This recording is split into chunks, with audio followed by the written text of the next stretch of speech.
trumpet, now you all up in my head. Never thought I'd feel so lonely. Wish I would've known, I wish you would've told me. But you don't wanna talk about it.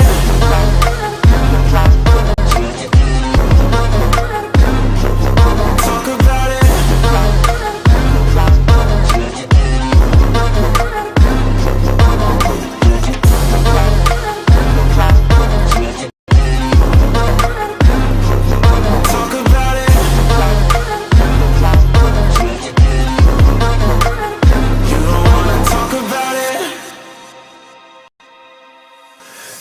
Take it slow, but you never had a low speed. Ay. And I've been feeling cold, thinking about the old me. Yeah, I'm out of my head, trying to deal with my emotions. I know what I felt when we dove into the sheets. Wish I would've known, I wish you would've told me. Told me. But you don't wanna talk about it.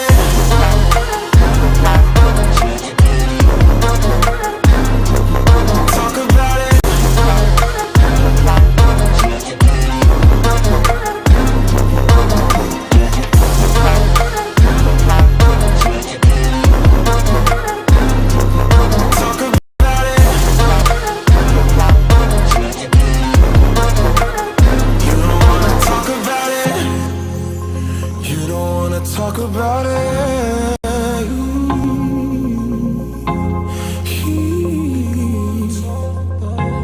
You don't wanna talk, babe.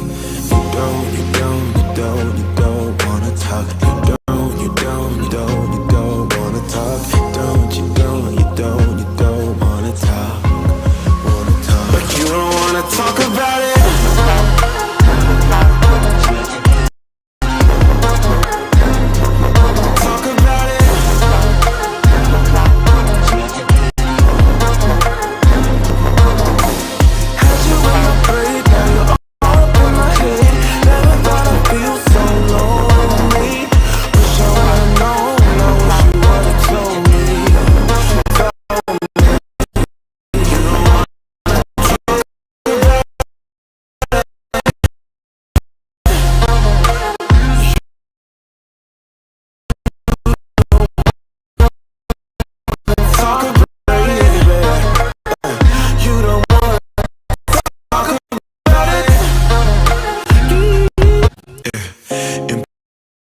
Bottles of red wine laying on the floor from last night.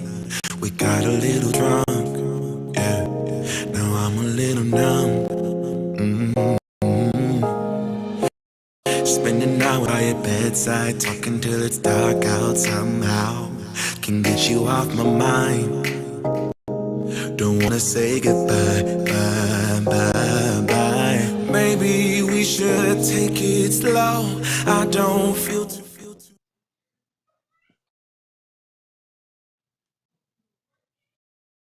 comfortable jumping into something new right now. Yeah, I don't really know anymore how to feel something again. Think I'm just scared of falling. Don't wanna go all in.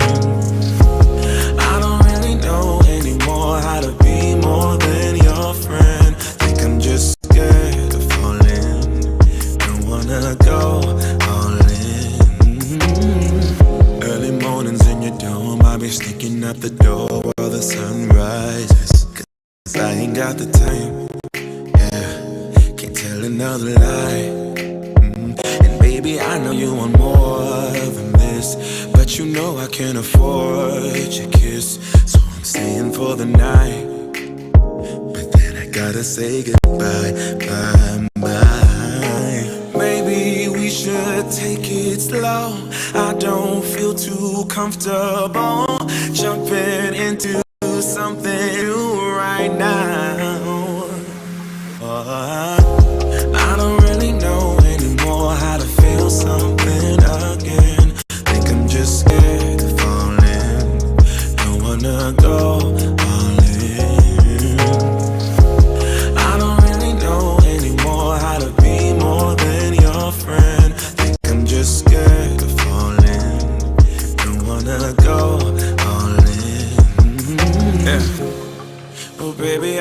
don't know. I think I'm scared of falling, and I really don't know how to feel again. Yeah, I don't really know anymore how to feel something again. Think I'm just scared of falling. Don't wanna go all in. I don't really know anymore how to be more than your friend. Think I'm just scared of falling. Don't wanna go all in. Yeah, yeah. I think I'm scared of falling. Don't wanna go all in. Yeah.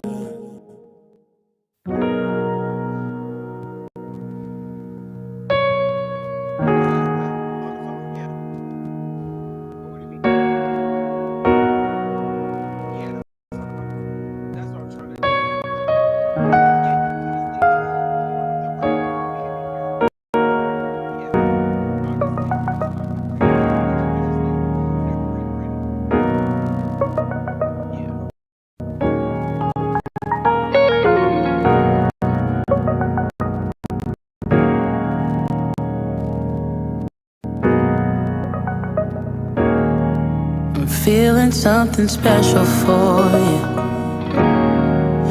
And now you got me thinking till the sun comes up.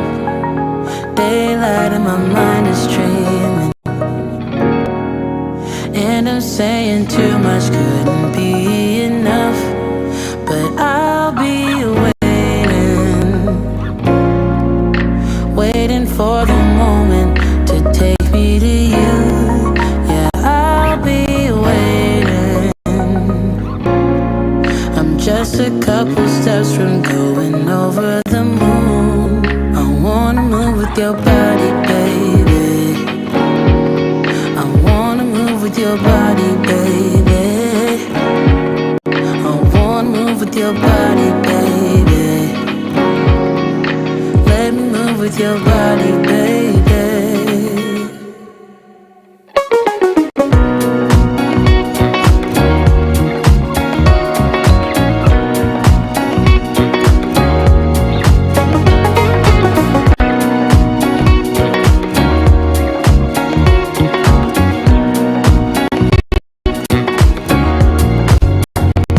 You're exotic. My eyes can see perfection in the way that you move.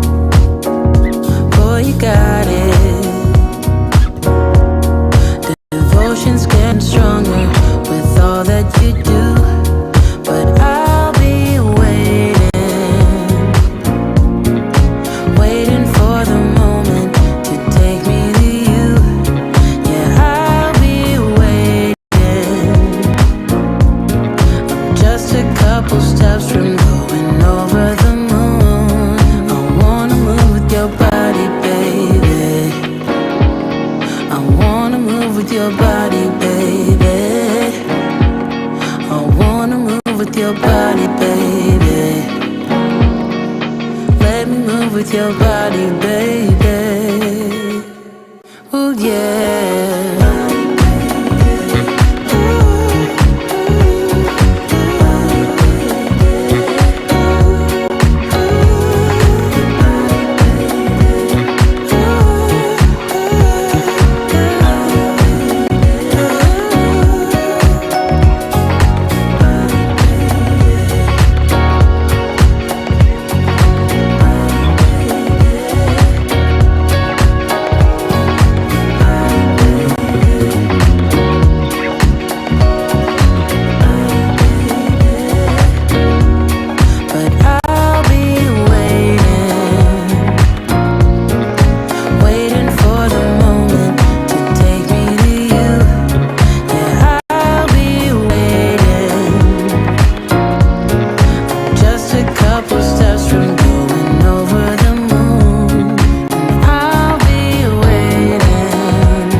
from going over the moon.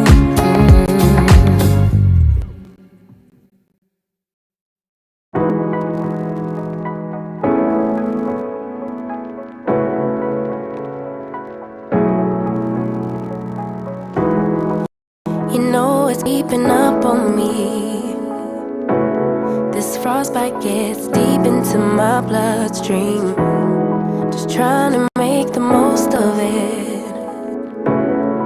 Babe, I miss your body. You make some kind of fire within me. It's almost like it's burning through my skin.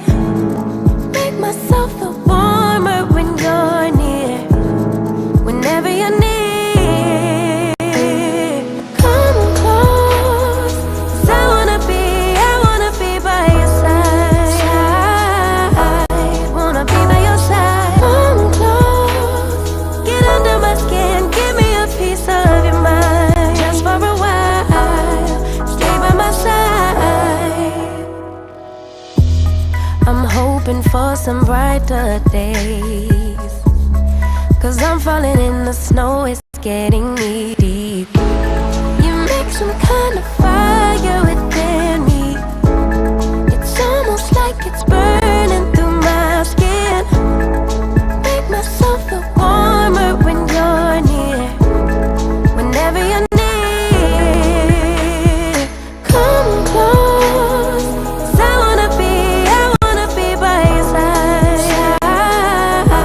Wanna be by your side. Come close, get under my skin, give me a piece of your mind. Just for a while, stay by my side. November gets cold, December gets darker.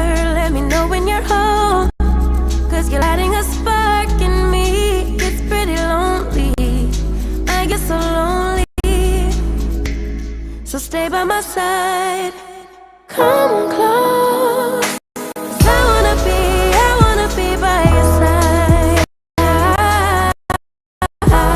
Wanna be by your side. Come close, get under my skin, give me a piece of your mind. Just for a while, stay by my side. Close side, wanna be by your side. Close, just for a while, stay by my side.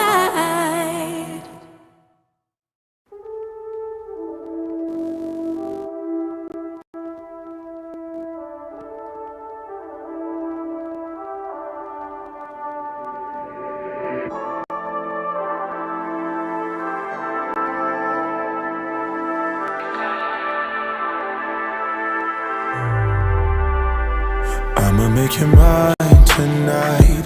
Pulling your hair, baby. I feel you breathing on me, on you. You know that I'm a selfish lover. When it's mine, I want it. One track mind for it, for you. I don't think I can let you go. I don't think I can let you go. Bet you love me before I go. Bet you love me before I go. I don't think I can let you go. I don't think I can let you go. Bet you love me before I go. Bet you love me before I go.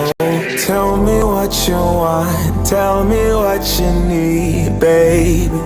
Tell me about your dreams. Tell me everything, yeah. Do it, I'll do it, I'll do it. I'll do it, I'll do it, I'll do it. Party's never over for me. My favorite Toy Story. Both people chasing me. Woody, let me be a fantasy. Swiss Army King, Holly. Come find the key, baby.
you need, baby.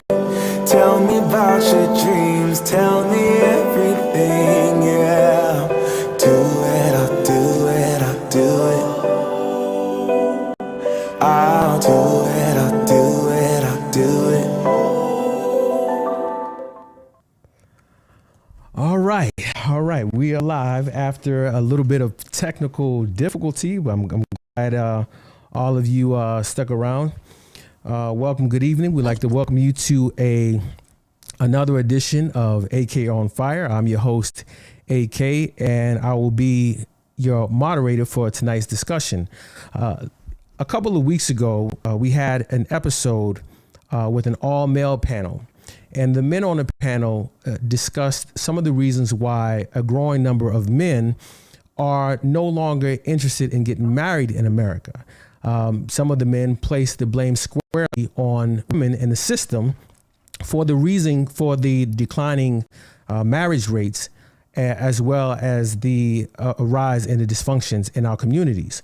One brother went so far as to say the reason for this dysfunction and the declining marriage rates was all because of women and the fact that they have too much power.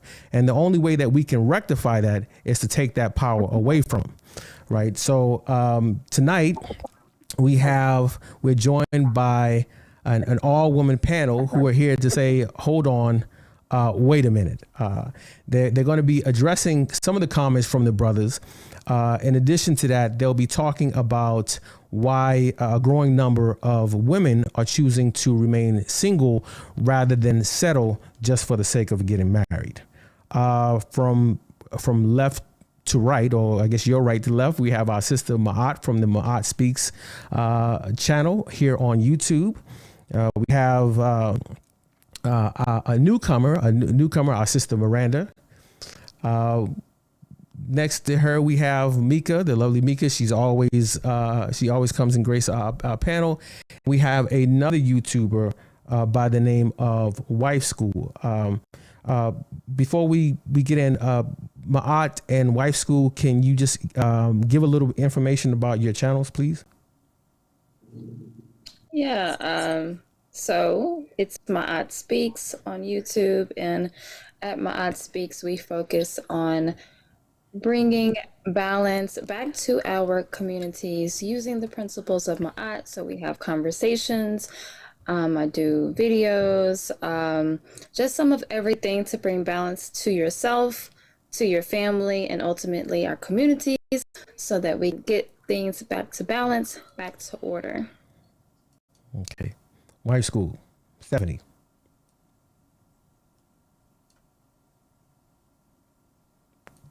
Okay. So hold on 1 second. I can't hear you. So here I go. Okay.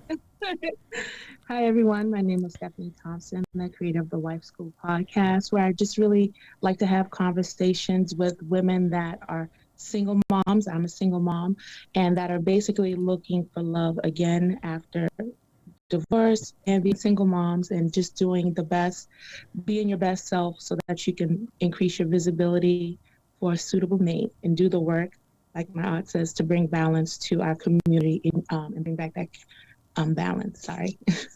Right. Okay.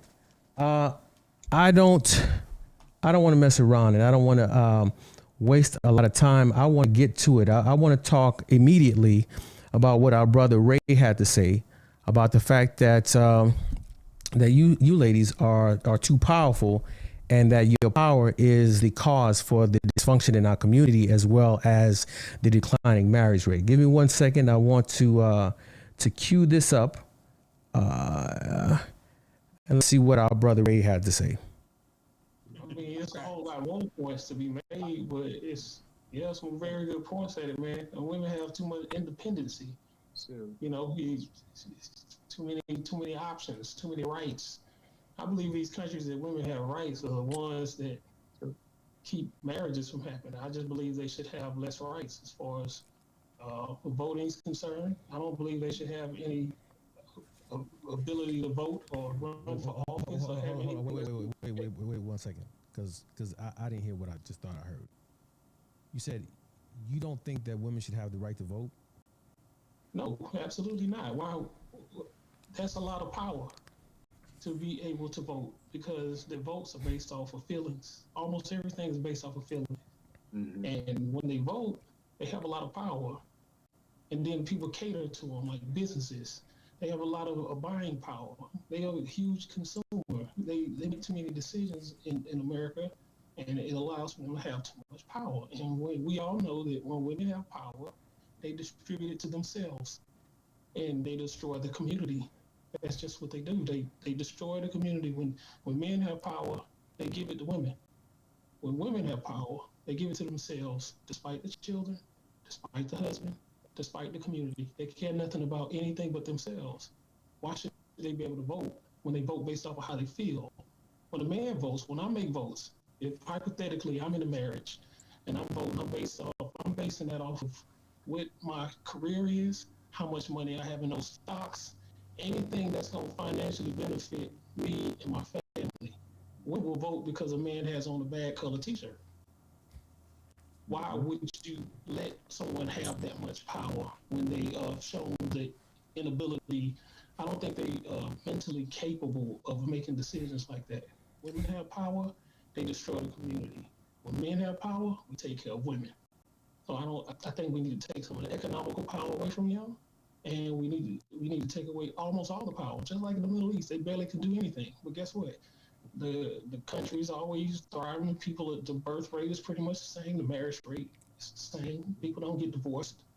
I mean, they're going to continue. This is going to be the death of the country, allowing women all these privileges. I think we need to take away those privileges. And until we do that, the marriage rate will continue to decline because they have to cater to them. All the companies have to cater to what women want because they spend money relentlessly, regardless of how much money they have. They'll find a way to spend money. That's not intelligent. All right. Now, generally, I want to open it up to everybody, but Miranda, on this one, I want to start with you, and because you had such a visceral reaction the first time I showed you, what were your thoughts when you heard those words coming out of Ray's mouth? Well, I already had this discussion with you, but the first thing I thought of was that personally, that he had been hurt by a woman because his standpoint was that women were lesser than him. And he felt that by women having rights, that we didn't vote with the conscience. We didn't vote on the political issues, that we didn't have a voice, an intelligent voice, to make an intelligent decision to put the right people in office. The Bible says we come from the rib of a man. So the rib is in your side. It protects the man. It protects the heart. It's a part of the body. It's not, for me, I really felt like he was looking at women as being lesser beings, as if we were subservient. I do believe that a woman should be submissive, especially in a marriage, but it's a partnership. Anytime you're in a relationship, it's definitely a partnership, and you need to know that the other person has your back. But by having your back and by being beside you and being equal to you, I can't be less than you. Yeah. So I think it's safe to say that you were extremely offended, and his words were fighting words. Most definitely. It, not to get too personal, but I want to meet his mother. I want to open up to the rest of the panel. Mika, y'all are familiar with Ray, and Stephanie, you've been on a show with Ray once, and Ray and Aaron, that's how they get down. They're pretty blunt, man. You guys tell me what your thoughts are when you heard our brother Ray. So, I'll jump in real quick. So we have already come to a conclusion with Ray that he objectifies women. He looks at women as objects. That was months ago. Like we already know that. We know what Ray thinks of women. So a lot of things that Ray does, we know it is to get under women's skin. So I'm not gonna go as far as, well, I'm not gonna even go into like what she was just saying with the hurt, because we've all been by people that look like us, people in our family, all of that. It's what you do with that and what you do with those emotions, because we all emote and we all have emotions. When you walk in, argue over sports, that is emotion. So when you start talking about we're putting your emotion, part of your emotion is supposed to come into play in certain things, but you're not supposed to use your full emotion, right? You are to use logic. You're supposed to look at what's going around. And also, it's your community, right? We don't have a community mindset, first of all. So when someone starts talking about taking voting rights away, which is silly, and it's because we as a community anyway. So, when you start talking about taking voting rights, or women shouldn't have certain rights to do certain things, it goes to, when you start talking about power, what is power?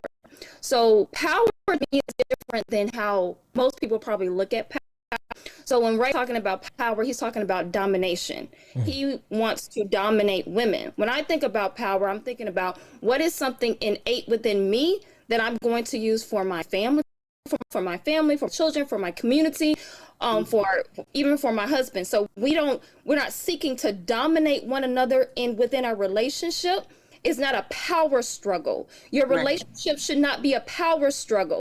It should be about you collaborating, coming together, seeing what your strengths are and what that other person's strengths are.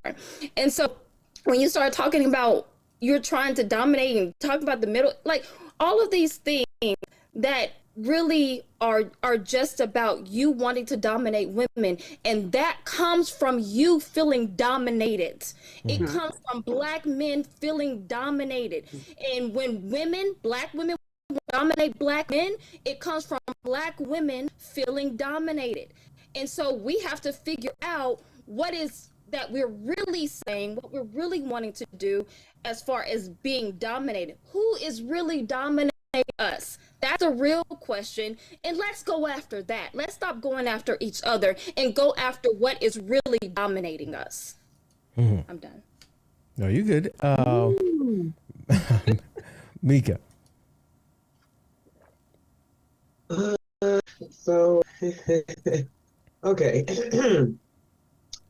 So I think a lot of times when we talk as women, a lot of us come from a religious perspective, but we say we're coming from a religious perspective, but Paul told women they couldn't even speak in the congregation, right?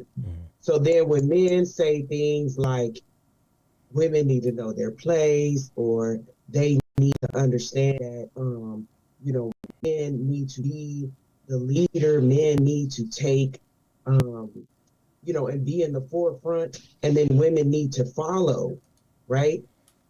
That's majority of what the Bible is, right? So, and I'm not even, I'm not a Christian, right? But it's so funny how many women would like to say that they're Psalms 31 wives and they're this and they're that, but they're consistently fighting to be equal with men. A Psalms 31 wife is not equal with a man. Never will be, never has been, right? That is not her desire. Her desire is to be every compliment she can possibly be to that man, so that he can in turn take care of everything he needs to take care of with her support, right? So, Ray had a lot to say. He gets under some people's skin, but at the same time, if I'm a woman and I desire to be cherished, I desire to be adored, I desire to be protected, how is a man going to feel like he wants to protect me if he feels like I can protect myself? Feels like every single decision he makes, he needs to defer to me before he makes that decision. The desire for him to protect and provide and do all things he does and tell me all these things, that doesn't come with equality. Bottom line, it doesn't. And women can wish it would, they can wish it came with it, but it don't. Equality, other men don't shout out their homeboys and be like, the outfit is fire. You look sexy today, man. No, like they down to the work and they do the work. And so a lot of women are in relationships with men who are treating them like homeboys because they've asked for equality. But you can't have both, right? You can't be, oh, so sexy, oh, you so this, you so, you know, all day long. If he feel like you already know you are, right? And so it's one of them things, and again, I'm on both ends, right? I know that women have had to fight for certain things, but at the same time, if me as a woman, if I'm asking for a man to provide, asking for a man to do all these things, when he tell me what he want, I'm gonna listen. If I don't want a man to provide for me and do all these things and put me above everybody and shower me and look at me as if I'm so delicate, right? Then boom, hey, we can have equality. We can both pay half of the bills and we can ride off into the sunset. Right. But and to your point, you gonna ride off into the sunset behind him on the back of his horse, or you gonna ride off another horse beside of him? That's all. And to your point, I'm gonna have to read the comments because for whatever reason, I'm not able to pull the comments up right now. But Ray said the same thing. He says he won't lay down his life for his equal, but for a woman who knows her place. Is he stuck in the 1820s rather than 2020s? I would like to know what knows her place means, you know, because again, the thing is he's asking to dominate. Like, that's what he's asking. He wants to dominate a woman. He is an object. Like, Ray is in a whole different category in a sense than a man who's saying that I just, you know, I want to provide and lead. Like, Ray objectifies women, and this has been substantiated from other shows. So that's a whole different kind of conversation, because we know her place. What does that mean? Because what is that you're seeking for that woman to be? You're seeking for what exactly? So I would just like to know what knows her place, and maybe you know what that means, Abe. So I mean, you thank you. You put me on the hot seat, but if I don't want to speak for Ray, but I think most men, if they say that a woman knows her place, is that it's beside him at times, or behind him at times, but not in front of him. And I think oftentimes you have a lot of, you know, sisters, women who want to be out in front until things get hot, right? I mean, we've had this discussion before where, you know, a lot of sisters get upset with the word submission, and they get upset when brothers bring up submission. But as I mentioned to you and Hanifa in the past, I mean, a lot of women talk about protection, but a man cannot protect you if you're not willing to submit to his protection. There has to be a form of submission. You know, I have an issue with the word submission, and I don't have an issue with. I'm a word person, right? So words have power to me. So when I look at the etymology of submission, it's not a good word, right? So we can go down the rabbit hole like with words and etymology and stuff like that. So I don't use the word submission, right? But at the same time, I'm been married for 15 years, so my husband is, he takes the lead. But I believe in balance, right? I believe in balance, believe in collaboration. I believe that we are complementary to one another. Like, we complement one another. Yeah. And so there are things that he obviously does, right? Like, he's greater at whatever, all of those things, right? There are times when I wanted to do something and he's like, wait, not right. That's not the best decision to do right now. See, so the thing is what I hear from a lot of men like Ray is it's more of the sit down and shut up and know your place. Right. Because I think you're kind of being nice, Abe, the way that you're putting it. The way Yeah, that but you're putting it you just submitted to your husband. He made a suggestion that was above your idea, and you submitted to it. No, I didn't submit. Like, we collaborated, right? I don't believe in the word submission because of what it means. So I don't submit, you know. But your husband doesn't force you. If he speaks his opinion, that's not forcing you. But if you fall back from that, you are submitting to his suggestion. Yeah, like just like so it's not in a bad way. So it never takes anything from you because you're still my eye and you got your balance and whatever dynamic you guys set for your relationship worked for you guys. So your submission may look different from a dominant man's submission. That's the same thing, right? Because if you said that to a man, right? If you said, well, your wife is taking the lead on this, and would you say that man is submit? Because if you do go to scripture, I'm no longer a Christian as well, but if you do go to scripture, and some people will try to just, try that this is not what it means, but if you go to scripture, it says submit to one another, right? And so just like if you have children, you know that if you have a child, there have been times you have quote unquote submitted to that child, right?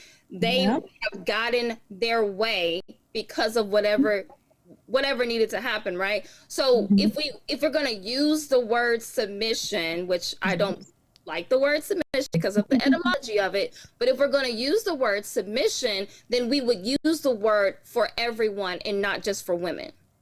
And I believe that's true, but I think I was on a panel earlier today. It was like the men, they don't want to compromise their leadership. You know what I'm saying? Like they don't want to lose that authority, the authoritative leadership in their marriage. You know what I'm saying? Because when we do want them to lead and do want them to protect, we have to give that to them. And some women have a hard time turning that off. And they want to be, like you said, in the competition. So I think that's where the disconnect starts happening. And maybe she's aware of it. Maybe she's not aware of it. Or, maybe he's aware of it. Or maybe he's just, being too much at that time. And you're like, you're being a little bit extra. AK. Sorry. I'm just using And so, but I mean, if he has to be that way in that moment, then he probably has to be in that moment, but we get in our feelings, and sometimes the guy may come back and apologize and say, well, maybe I was doing too much, babe, and we can bring it back together. But sometimes we go to bed angry. We say, oh, who do you think he is? And that's when that ugly part starts rearing its head in our community, and we start competing with each other. And we don't have to, because Black love is beautiful, but right now it's a little bit muddy.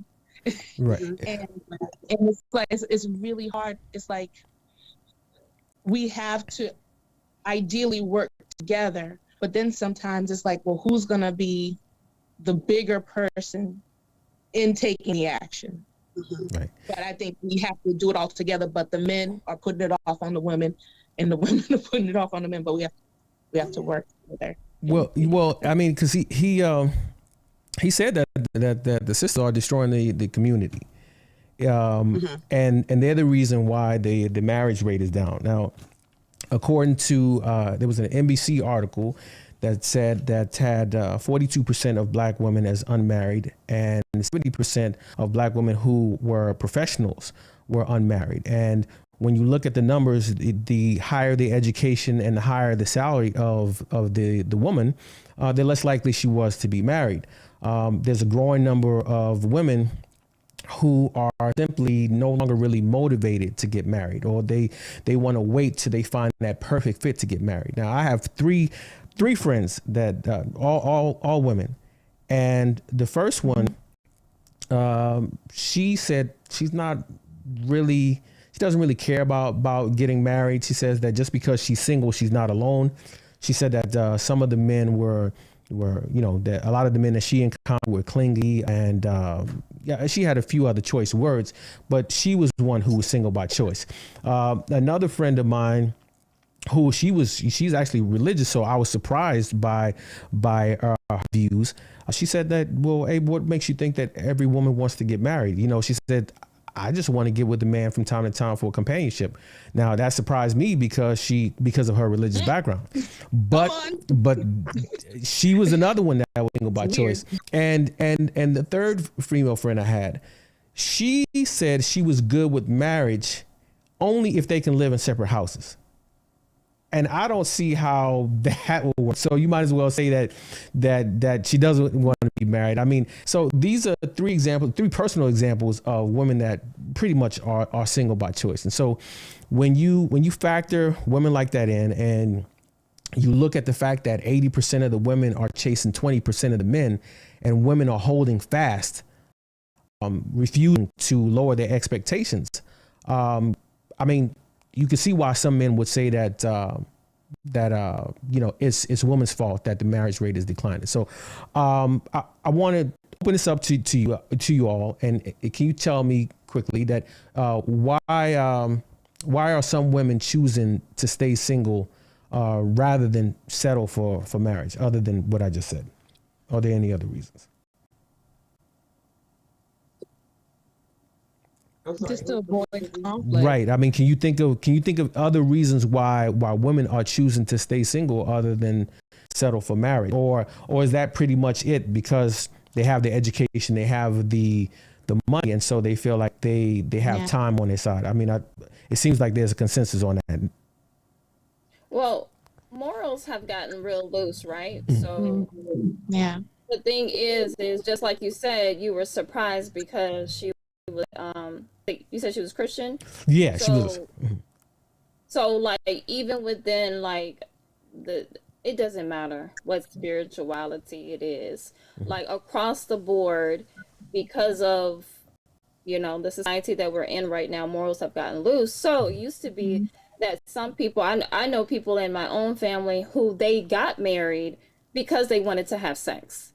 So I know people I went to church with get married because they wanted to have sex. So when we have a culmination, we have a culmination of being in this digital age where you can get everything, right? Like I had a conversation with a woman on YouTube about a year ago, and she said, well, I don't need, I can get I can get my food delivered. I can call, you can call AAA if you want to get your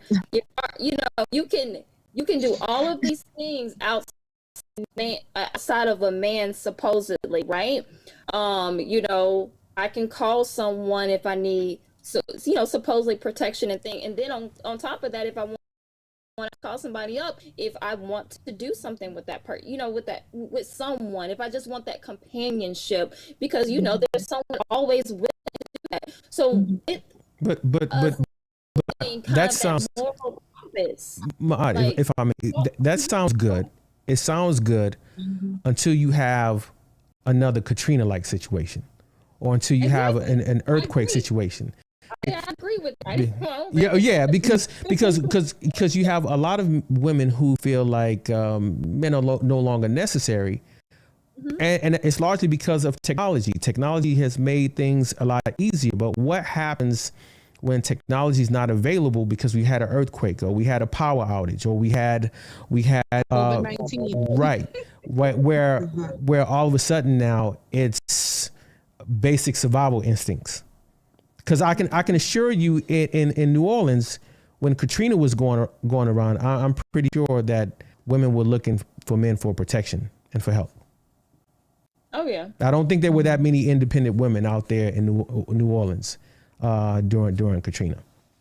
Well, I want to ask all of you, and I'd like to hear from all of you on this. Why do you think so many men are bothered by the idea that women are embracing being single by choice? I just wanted to jump in real quick. Yeah. Okay. Women are not being single by choice, right?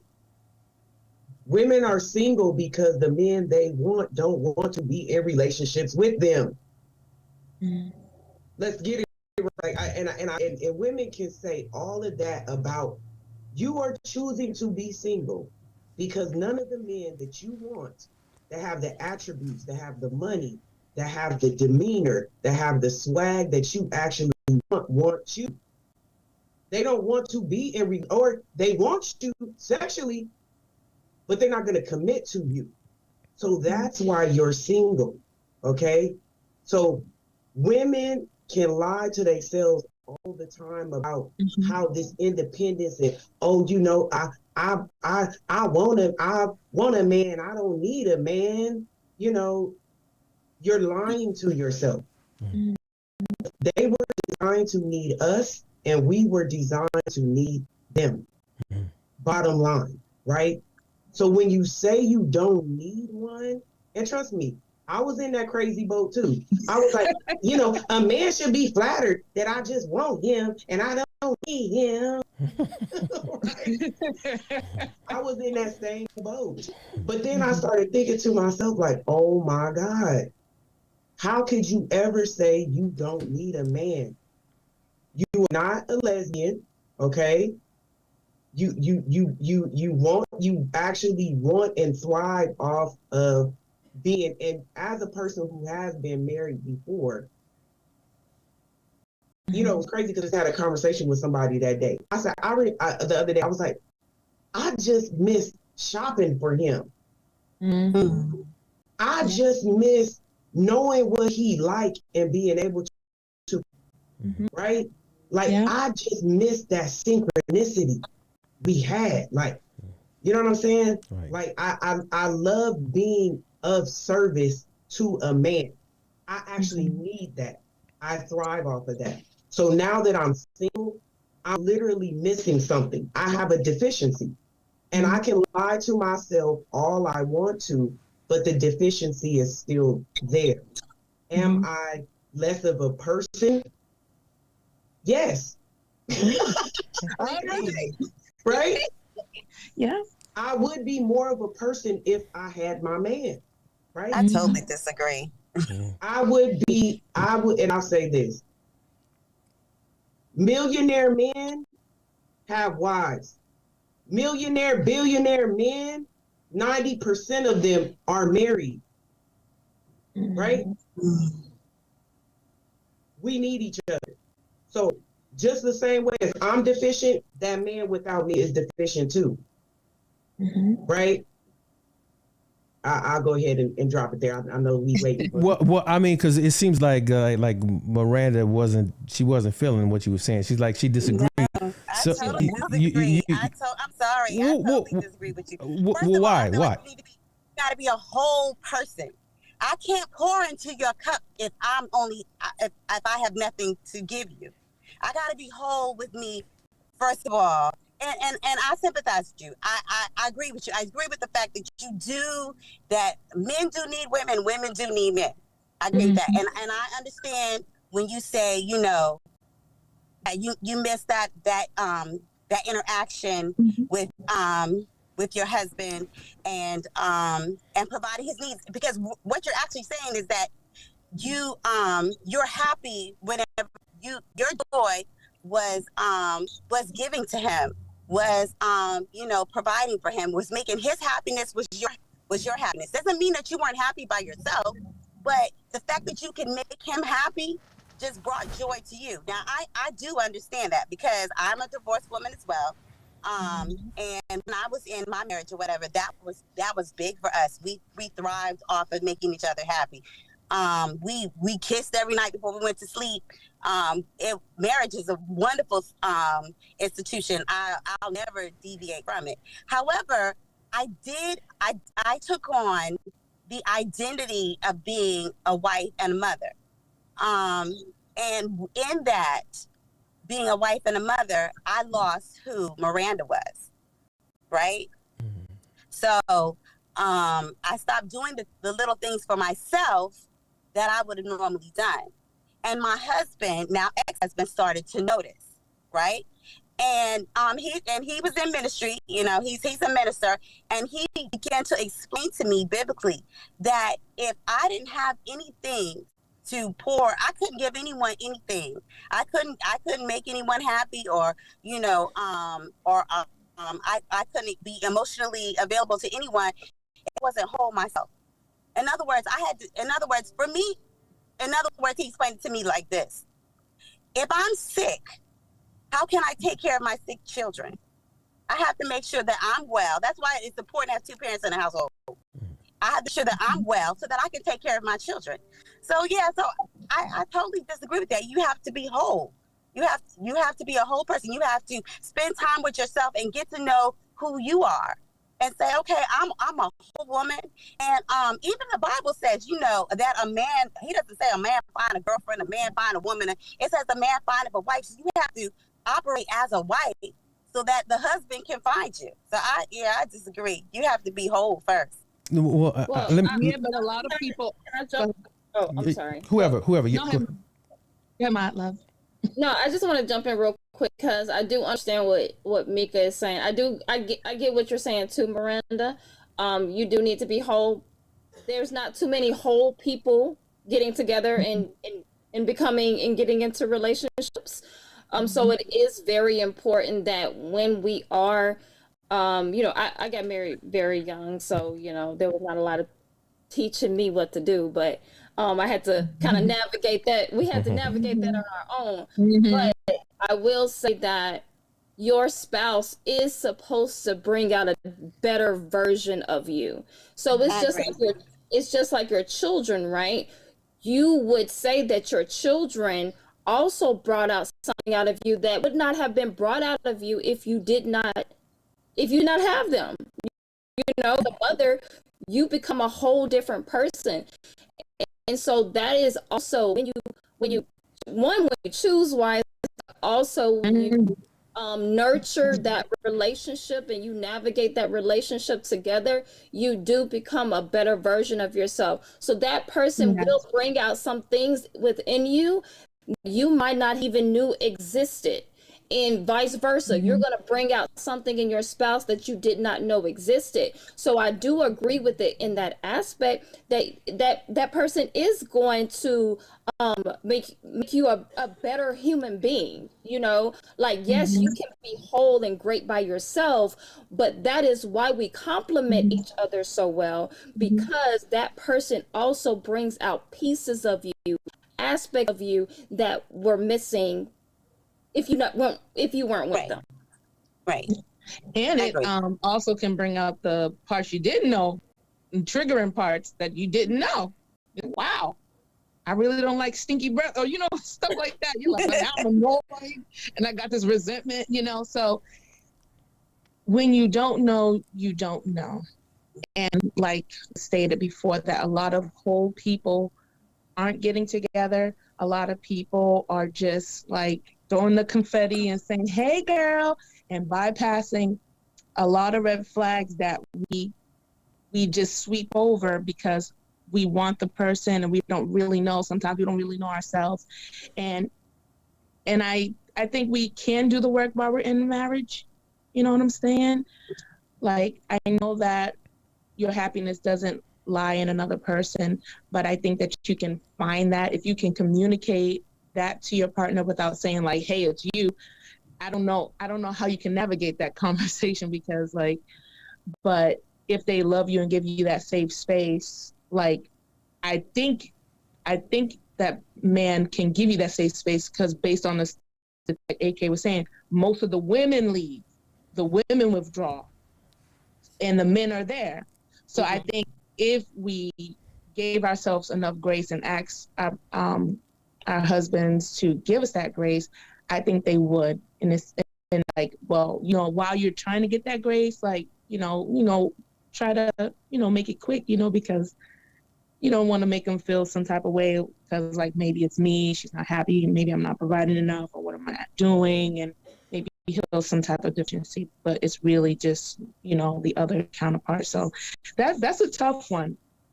And that's why I made the Wife School podcast, because I see a lot of my friends, we're just there. They're stuck.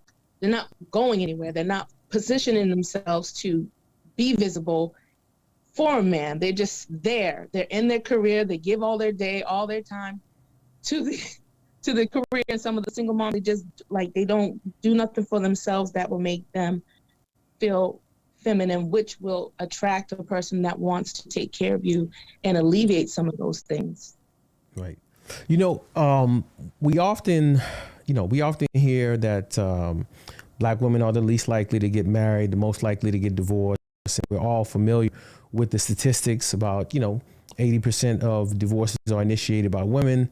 If those women are highly educated, then that number is around 90%. And we know what the effect of kids growing up in broken homes are, in terms of those kids who grow up without their father present in the home. 72% are likely to commit juvenile murders. 60% likely to commit the R words. They commit 60% of rapes.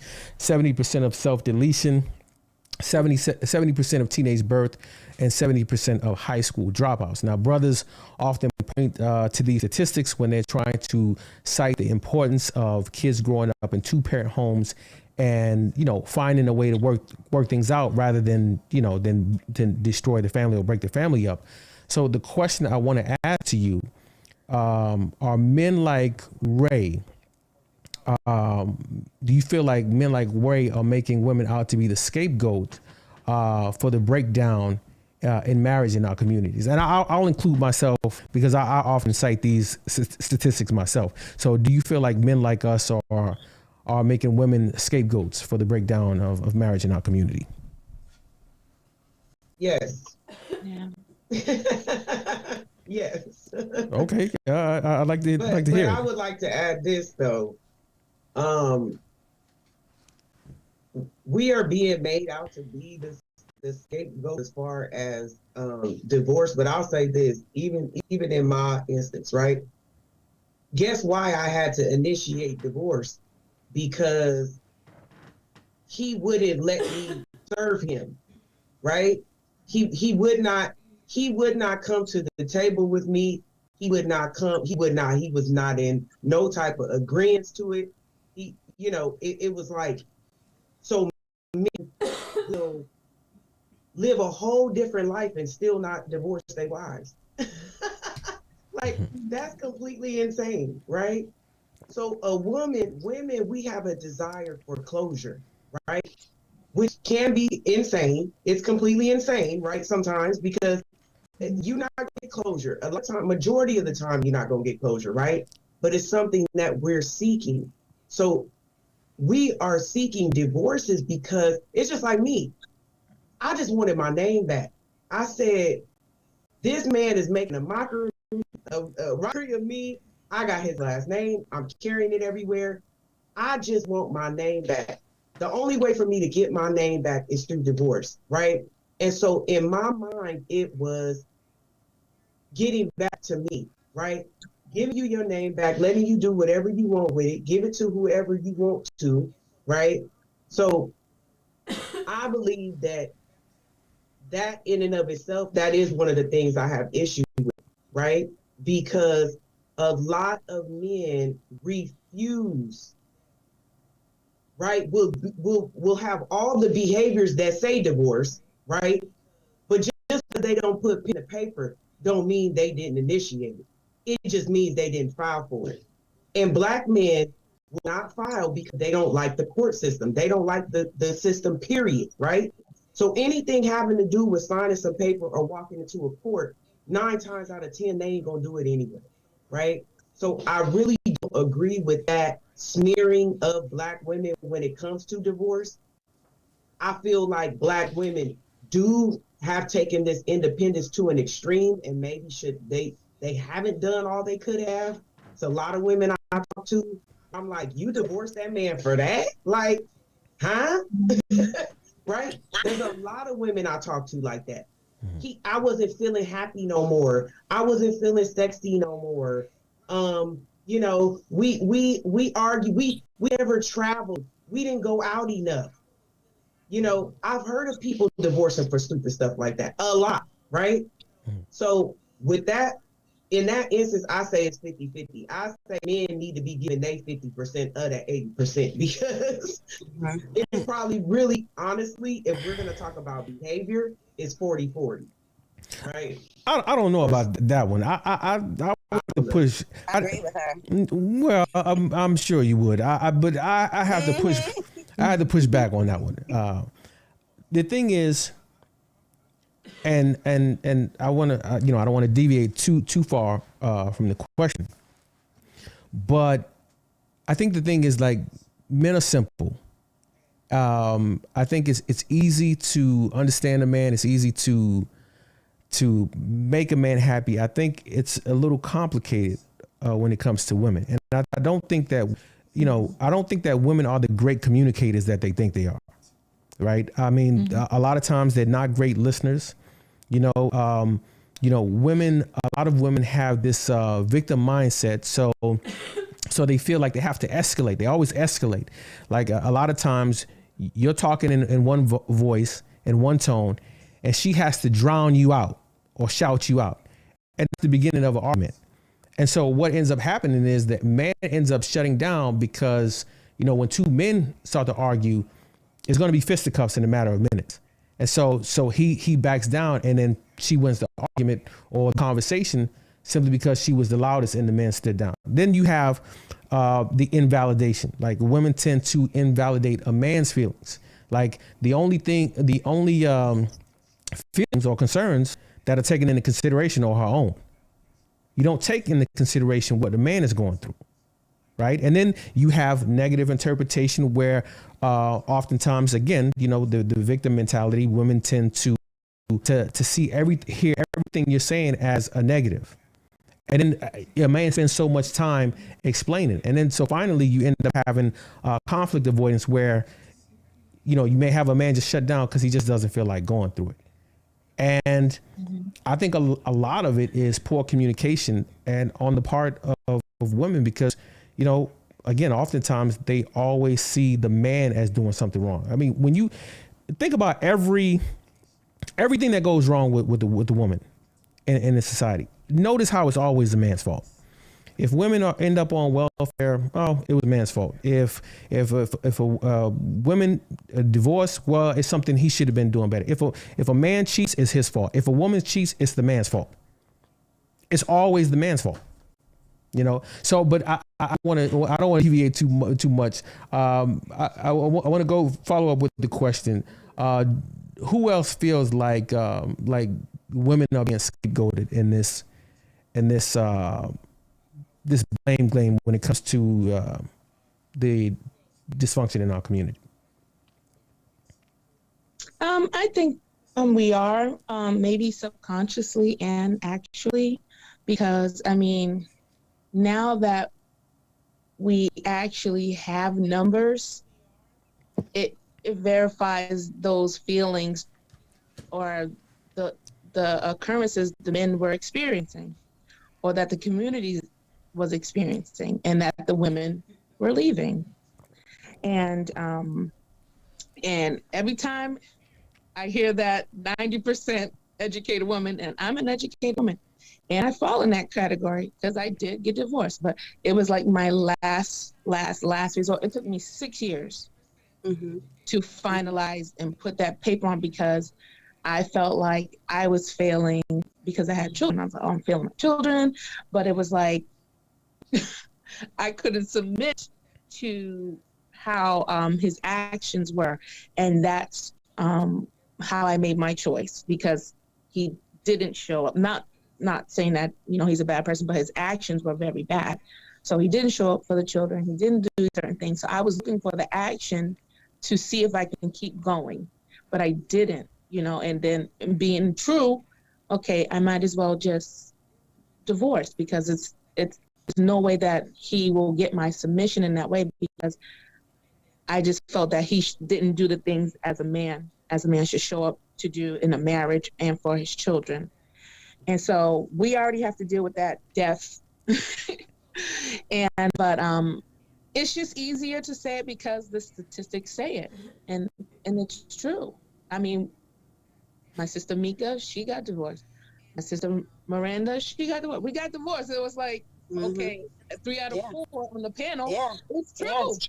Yes. And so we can't hide that. We can't sweep it under the rug. We have to realize and accept that as reality. Like, okay, something's wrong. And now we have to withdraw the blame, which is so easy to scapegoat. But I know that Black men want their Black women, but there's somewhere. Let's talk about that 90% for a second, right? The 90% that initiate of educated women who initiate divorce. How much of that really is that the women feel like they settled in the first place? Is it possible that a lot of these women felt like they settled, like, you know, maybe they, you know, because a lot of women, you know, generally women tend to want men who have the same education level of education. They want a man who makes just as much money or even more. How much of that is because they feel like they settle and the guy's not measuring up, or maybe? Well, I think it's a lot. I think the code word for that is, how many women do you say I outgrew him? Right. You hear it a lot. I matured past him. Right. That's the code words that she's gonna use, right? Which means that she got with someone, just like you said, in her proximity. She got with him fresh out of high school, or she got with him in college, right? She got with somebody in her proximity, right? Now she's becoming more successful and she's in different circles. So the men that she's coming across, you know, they dress nice, they smelling good, they don't get their nails dirty, right? They got fresh manicures, right? They hair all nice and just everything just, ooh, you know. Then you go home to your blue collar husband, right? And you know, you got to pick his drawers up off the floor, or you know what I'm saying, or you know what I mean, or just whatever those little things that they do that bug you. Then all of a sudden it's, you know, I've outgrown you. No, you just are not satisfied with what you have anymore, right? And then you got to think to yourself, why was it okay for him to be doing this before, but it's not okay for him to be doing it now? Right. And it really blows my mind. But see, that'll kind of talk to you. And one thing, I'm gonna end it here. All this work wife and work husband bullshit need to stop, because that's a part of this desire and this belief that something better is out there for you. I cannot stand. If you say you got a work husband or work wife, that is such the hugest turnoff to me, right? Especially when you married. Like, how is your work wife married, or your work husband married and you're single, or you're married and your work wife or husband is single or married? What do they call it? It's the paradox of choice. We have too many things that we believe are choices that we have, when in all actuality, if we're honest, and that's where these men burn us up as women, we don't have a lot of options. We don't have a lot of choices that are actually stand up, valid, great choices. Right? We have, of course we can sleep with this person or we can be with this person, but we really don't have great options. Men who are good men have a plethora of options, and that burns us up inside. But that depends on the type of woman you are. So you get a good man, you can get a good man. But why do you have to compete? Because I don't have options, so I'm going to get that and I'm going to go there first. Well, I don't think that we as women, I don't think we should have to compete. Wait. You don't think you? I'm sorry, Mr. AK. No, go ahead. This nice guy at my job, and I liked him a lot, but I wouldn't speak up. And he could tell by my body language that I liked him, but he told me that later. But what my friend Vanessa, she's like, go talk to him. And I was like, no. She's like, let me show you. I said, what is she doing? So she was going over there, rubbing on his shoulder. I said, what the heck? And I was like, wow, it was so easy. So now somebody jumped in line. Somebody took my number because we had a lot of things in common, all the things that we were a little shy build up. I took the back seat on that, and somebody swooped in and took my fish. You know what I'm saying? But she was just doing it for an example. She's like, see, now if I was a woman on the sideline knowing that you wanted this good man, and you tell me that he's a good man, I'm going to go and take him from you. I was like, well, I probably have to start competing now. But that's the game. How can you say that you don't want to compete? I don't understand that. I don't. How can you say that you don't want to compete for a mate when that's? I mean that's. I think it depends on the context of what you're saying. Yeah, right. I mean, like healthy competition. You know what I'm saying? Like if I want to increase my odds, I'm going to position myself to have the best outcomes for myself. So I'm going to compete in the market of women if I, for a man. Okay. Yeah, because I'm in a relationship with that. I'm just going to try to compete to find my best man. You know what I'm saying? I'm going to compete because there's somebody else that's probably the same stats and statistics as me, a single mom with 3 kids. Okay, cool. She's looking for a man too. Okay, if I don't have that many options, like Mika said, I have to do what's best my interest to increase my chances to be visible, I guess. Wow. Okay, let me. I didn't go ahead and finish what you were about to say. I wanted to hear what you were getting ready to say. I was about to say, I think that it depends on what you're saying for what do you mean by competing? Because I know that I've heard the other side of competition where women or men, they're in relationships with these people, and some men are saying that you have to understand that because this man is a quote unquote high value man, that he's going to have a lot of women after him. And so you have to be willing to kind of, can you see me? Yes. Yes. I can. I thought I was freezing. And, but if you're just saying that you are not in a relationship with this person yet, kind of like what she was explaining, then that's a little different. That means that you understand that this man is still on the quote unquote market, and that he is available to anyone. And then you're kind of you have to figure out how to, and I think the way that we approach things,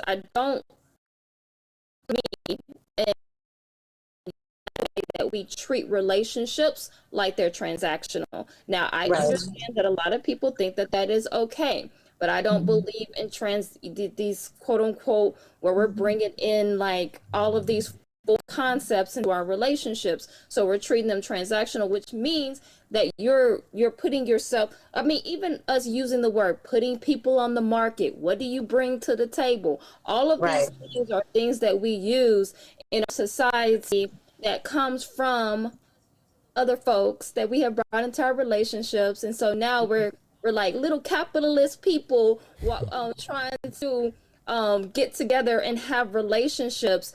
And so what does that mean? That means that you have to be the prize chicken, right? Like you have to be the best prize, right? To give to this man. And so that's why a lot of women will say like, what do you mean by competing? So it's just a differing thing, because I think men, and they hear competition, is different than when women hear competition.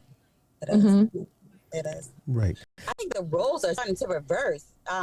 Women are now starting to chase men versus men chasing women. Hallelujah. That's the game. Well, I'm just obviously I'm just joking. That's the game whenever there's a imbalance in the sex ratio. Right. Okay. Because I think that there was a zoologist. They did a study and they were studying African cichlids. I don't know if you familiar. They look like big goldfish. And so what they did was they had like several studies where one, they had even number of male fish to female fish. And, pretty much after they were mating, the male fish went off to the side and did their own thing. They showed no interest. And then they had another test where they introduced more male fish, more male cichlids to female cichlids. And so what happened is the fish became very territorial, and the male fish became very territorial because they wanted to have exclusive mating rights to that fish because of the high number of male fish. And lastly, they did one more exercise where they introduced more female cichlids than male cichlids. And I don't know how they got it, but I guess it was like, I don't know. I don't know if they made themselves available. I don't know. Anyway, what it was saying was like the female fish were very aggressive and going after the male fish. And you see that even when it comes to human beings, when you look at, a lot of these HBCUs, there's a huge imbalance between the number of females and the number of males. Like Howard University is 72% female, 28% male. And so that's not even counting how many males may not even be straight, may be part of the LGBT movement. So what then happens is there's a lot of pressure on girls to put out, because if you want to keep that man's attention, if you don't do it, there are 3, 4, 5 other girls who will. And so that's the game. And so it's what happens when you have guys who are either checking out, either starting to date out and date women in other races or go overseas. The smaller that number gets, right, or the bigger the gap is between the gender imbalance, the more aggressive you're going to see females become. Let me. I want to ask this question about brothers. Brothers who say that women have the lion's share of the responsibility. It's largely due to the power dynamic that exists, right? And that when you look at, women getting, just in terms of politics, you have more women in the country than men. You have more women who vote than men. So what you have is a lot of politicians who pander to women, especially black women when it comes to Democrats, right? According to a current population survey, you had nearly 10 million more women voters turn out than men.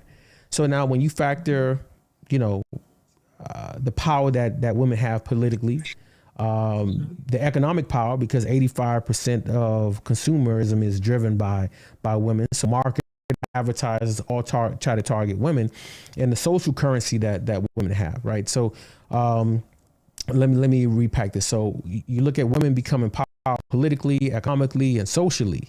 The question that I have to you all is that, are women becoming too powerful in relationships?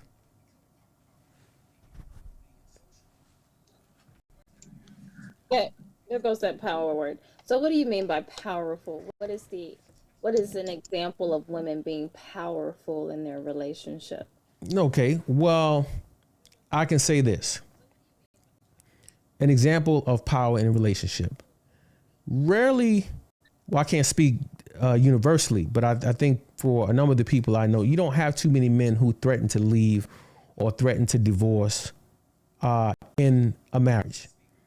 But what a lot of women do, because they know that they're going to fare a lot better in a divorce than a man is. I mean, if the woman has kids, there's an 87% chance that she's going to get custody of the kids.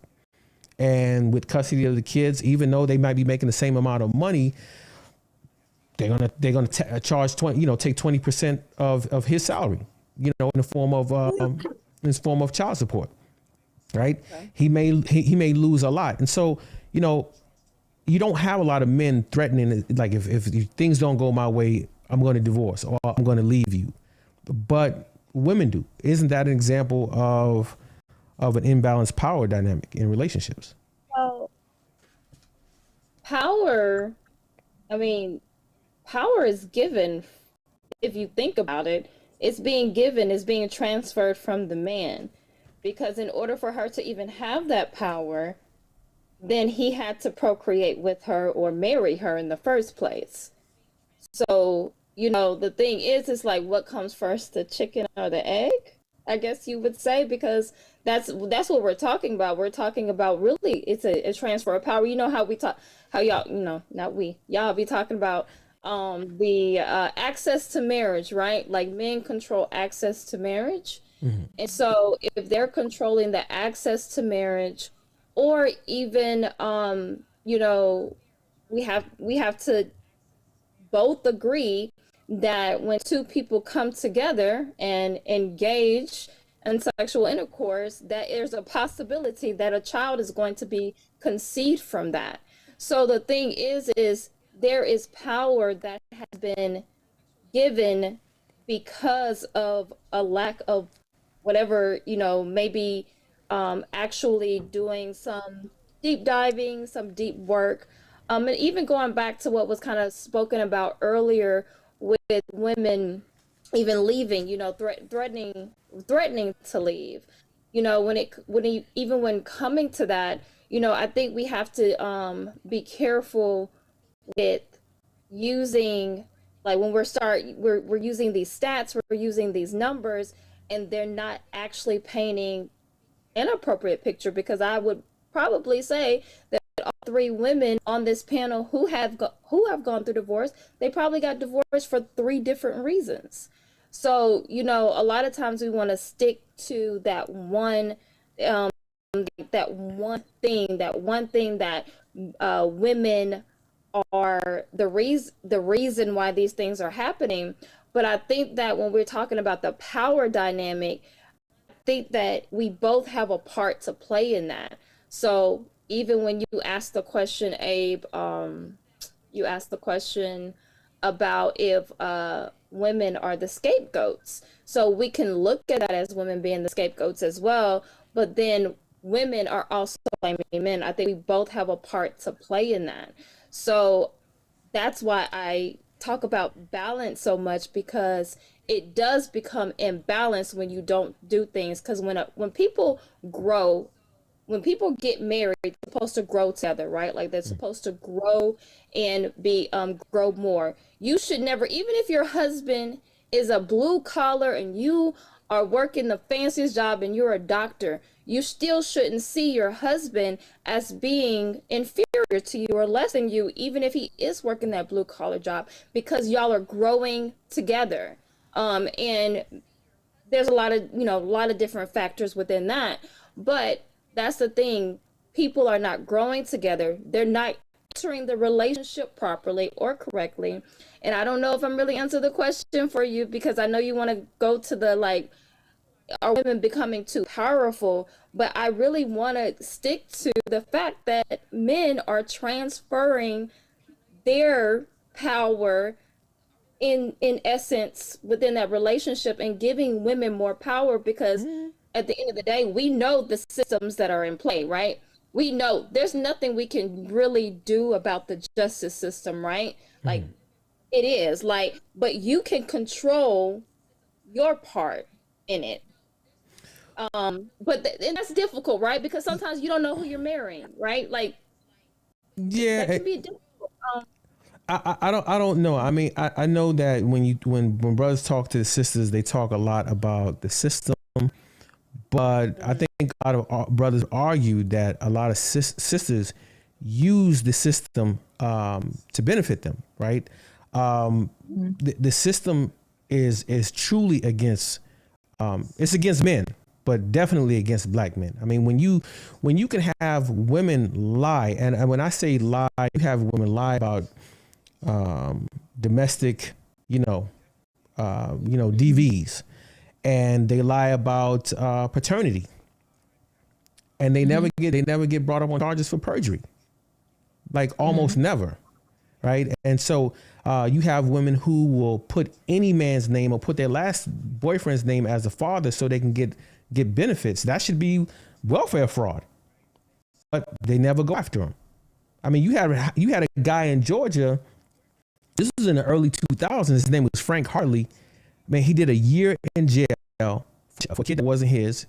that, his girlfriend told him it was his. Okay, he agreed to pay child support. I don't think his name was on the birth certificate, but he agreed to pay child support. And then it turned out the kid wasn't his. And this guy was like a minimum wage worker. He was moving coal in charcoal in the storage. And so he was struggling. So he got to a point where he was laid off and he was homeless. He was sleeping in his car and he couldn't afford to pay the child support. And he ended up going to jail.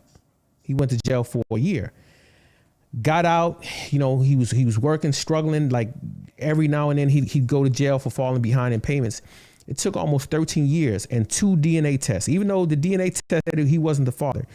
It took, in 2013, another DNA test, but by that time, cable news had been all over it.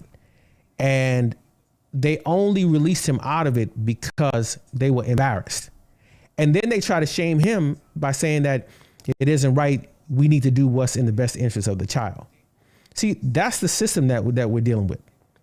Like men are utility, men are a means to an end. And so when you have sisters using that system or manipulating that system in a way that hurts men, I think that's what draws the ire of a lot of men. I want to let me go into this next clip because our brother Aaron the Mogul, he said that he don't like rich women. All you independent women that got things going on, financially. Let me see if I had it queued up. I don't even have it queued up. Hey. Yes. Hey, but I just want to make this one point before you go into that about women in power, and then I have to sign off for the night. I'm sorry, ladies. And I just want to thank you for being on this panel.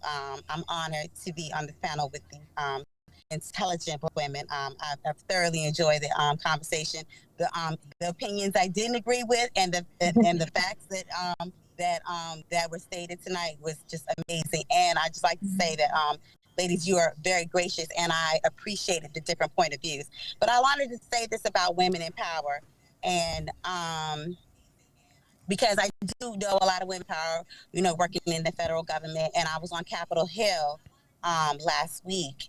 And I was fighting for federal employee pay raises and our ability to stay home with our children, with telework and different things of that nature, our benefits and that, just the whole gamut. But I wanted to say this about women in power. So I don't know if you guys know who Candace Owens is, right? Mm-hmm. So this is kind of deviating a little bit away from it. So we just know that she's a very political advisor, and she does not always agree with the Black community. However, and she has a lot of different standpoints, but one of the standpoints I was looking at with her is that she is a Black woman married to a white man, right? Mm-hmm. And she was talking about racial equality. And she had a stance upon, she was her biggest, you have to go look at her YouTube channel because she has a YouTube episode on educating your children and pulling your children out of school because she felt like school was institutionalized and it was teaching them the wrong things and they could learn more at home than they could in school. And the whole point I was trying to make with that is that she has so much power that there are going to be people who are going to leave her and that are going to heed to what she's saying. And that is not fit for every household. So do I believe some women have too much power and not just Black women? Yeah, I do believe that some women have too much power because, and this is kind of contrary to, because I don't agree with Ray taking away our rights at all. But Ray was saying that women do vote off of feelings, right? Which, that is not the case for me because I'm going to look at all the political issues because I'm going to use Kamala Harris as an example. Kamala Harris was voted for mass incarceration, of minorities. You know what I'm saying? Even when which we know, majority of minorities, not all of them are guilty, just as Abe was just saying. So some women in power Yeah, it is a problem that we do need to look at. But with that being said, ladies, tonight I have to sign off. It has been a pleasure. Thank you so much. Thanks All right. All right, bye-bye. Thanks for joining us, Miranda. You're welcome. Okay, I'm going to play this this video real quick from our brother Aaron. Why do you think? Actually, so Aaron, let me go ahead and start with you, and then we'll open it up to the panel, free flowing after that. Why do you think so many men are beginning to feel like marriage is overrated or just not worth it anymore? I have a lot of married friends, and when they tell me the things, like the benefits they give from their wives, I'm like, yo, I got that out of a situation I had for 3 months. You know, I cohabitated with one before. I've been cooked for, back rubbed. Everything people say, you know, marriage is so good for. I'm like, women's giving that out, you know what I mean? Just on the strength that I'm high value. So I think one thing is that women don't save anything for marriage anymore. Like, think about you about to marry a woman and dudes did she knows everything. You know what I mean? It's like, damn, I didn't know how to do that. Like no man wants to marry a woman that learned all these tricks from another guy. You know what I mean? So I feel like that plays a role. I feel like another thing is women that make their own money, they don't feel like they need men. And I actually made a post about this. You probably seen it on my page. I said, I want my woman to be kind of broke. Yeah. Because women with their own money don't listen. And there's some truth to that, right? Because think about it, right? When you're a child, right? When you start becoming a teenager, maybe you get your own part-time gig and you start getting independence from your parent, you start to kind of revolt. You start to kind of have your own way you want to do things, stuff like that. And in a way, you know, when you marry a woman that kind of becomes your child, you're like, you're the god in that house, you're the leader. So if she's out earning you or she's earning the same amount as you, she's not going to feel more inclined to stay with you. She's going to try to go to the next level up. They know they're leveling up that these women do. That's what they do. They want to be with you until they make more money than you. And then once they make more money than you, then they level up. So,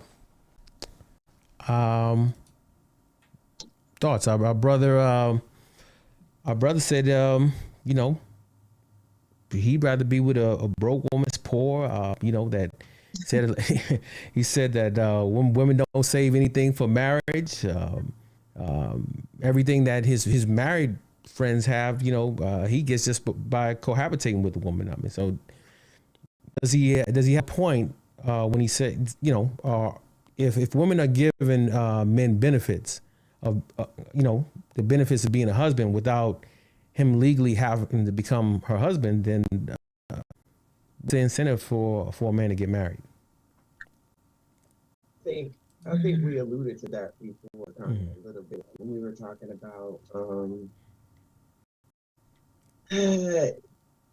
it blows my mind because men will out the same side of the same mouth say a woman needs to show me that she can be a wife. Then out the other side say when she show me that she can be a wife, then she doing much, right? That's what we're getting there, right? So you're saying it's basically like you're damned if you do, you damned if you don't. Now, I think what he made a good point on is that sexual, right? Because I think that's what women is completely the ceiling for them, right? It's like he don't want to know your butt done been touched. He don't want to know you done did every single thing under the sun. He don't want to know that you could get on the wall like Spider-Man. He don't, these things, right, that we be like, yeah, y'all be liking a freak and da-da-da-da-da-da. Like, man, that is completely like, they like, oh my gosh. And it's so crazy because any of the close men I be talking to, I'm like, look, give me the God's honest truth, right?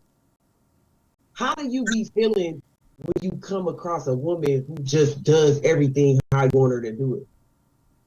They be like, bro, look, I'm scared. Like, I gotta go the other way, right?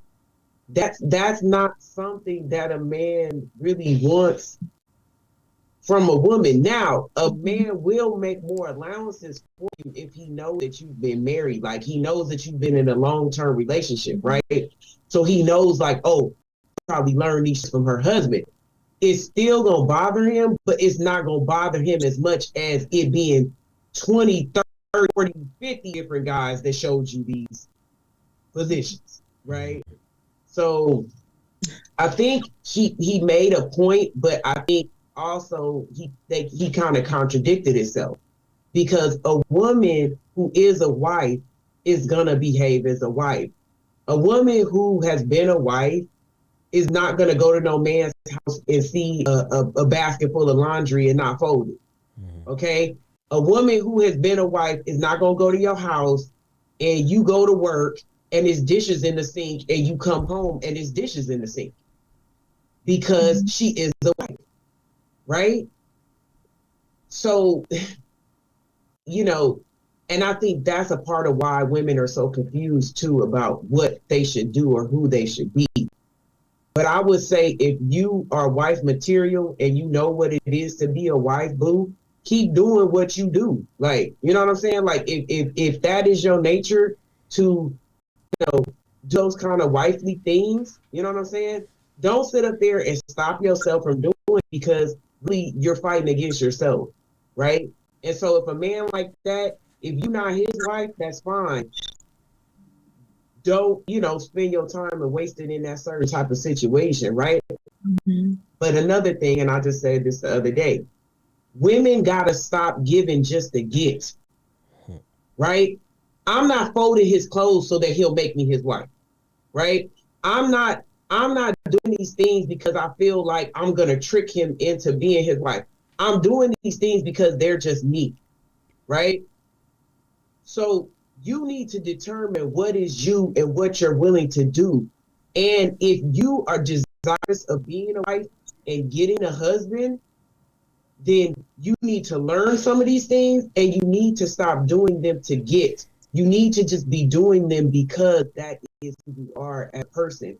Because he's going to see the difference between you doing it as a farce and you doing it for real. I agree. I agree that if we are wives, or if we're showing up as a wife, we should definitely only be a wife to a man that wants to commit to us in terms of marriage. I know people have fun. They have that FOMO, fear of missing out. So I ain't gonna miss out on this high value man. So I'm gonna do what it do for the time being. I don't care. I'm at his crib, in the pool. I'm getting flowed out. So people just do things because they just want the experience. They don't really care. You know, Miss Mayat was saying, like, things are transactional, but a wife is not going to operate that way. She's going to consider herself first, her goals, her objectives, and it's not to waste away. It's not to add another body to the count and bust it down and be all out here, when if she has a clear objective, like if she knows her worth and is whole,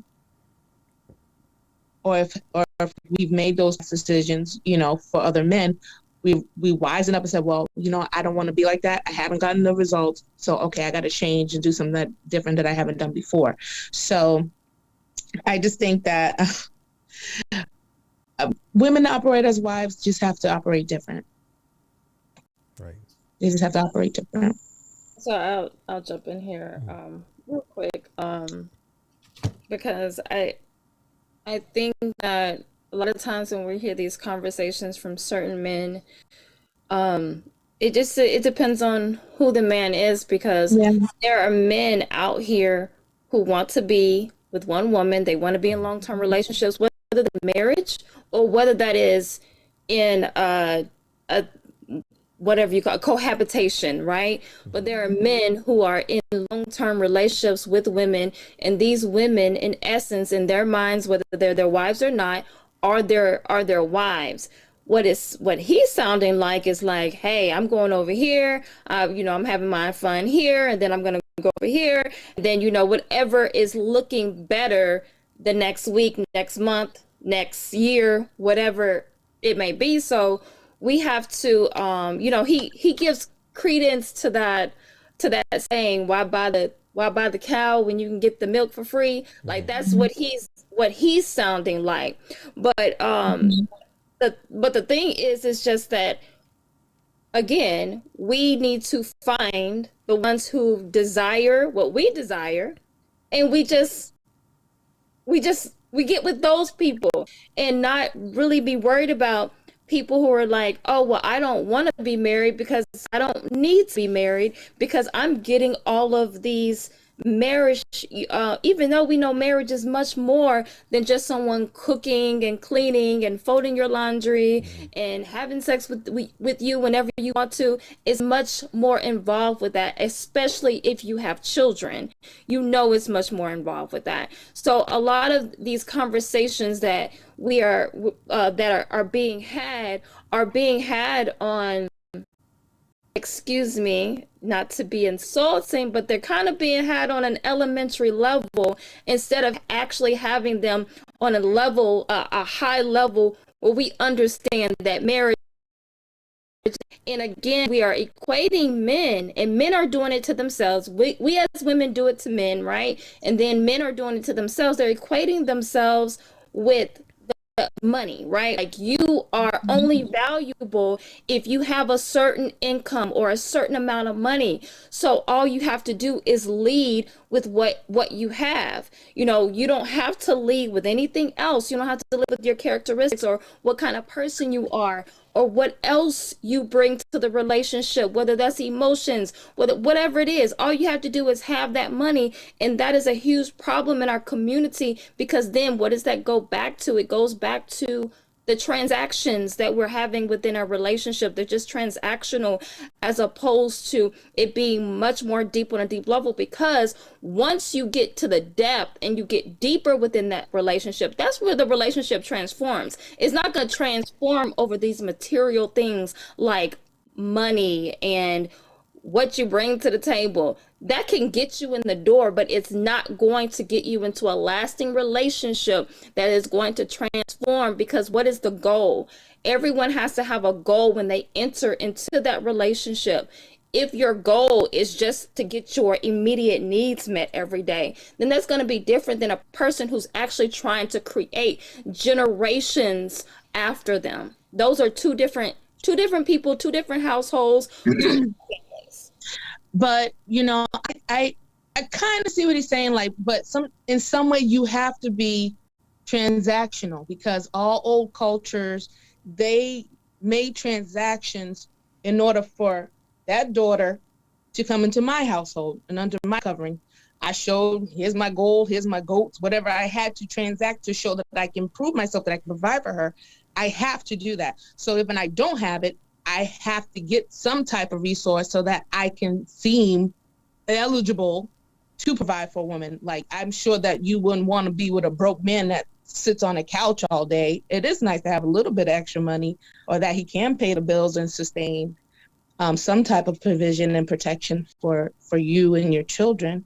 But as far as he was talking about, like, because I forgot to mention, like, the money for women, it may be kind of hard, because that is sort of like a secondary provision for her that can replace the man, even if she did level up. He wants a child, though, because he even equated the woman to being a child. He probably shouldn't have said it like that. He probably shouldn't have used that analogy, but maybe he should have said somebody that, you know, is meek or humble, or that doesn't need a lot of things. You know what I'm saying? As far as, opposed to saying that they're a child. But there's people that live a simple life that don't need a lot of resource or material things to do the basic needs of protecting.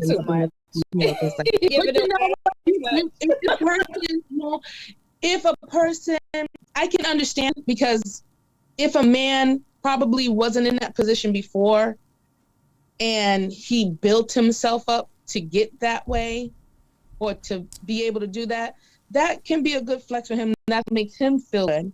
But you definitely shouldn't objectify another woman or things like that. But if that's what works for him, like seeing that in opposed to like other women, it all depends on the dynamic that they work out. You know what I'm saying? But obviously the free cow works for him, maybe, but I know that all people want a relationship.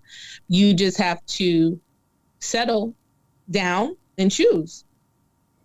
Some woman's gonna get you. There goes that word settle. Like men, some men. There's nothing wrong with that. There's nothing wrong with settling.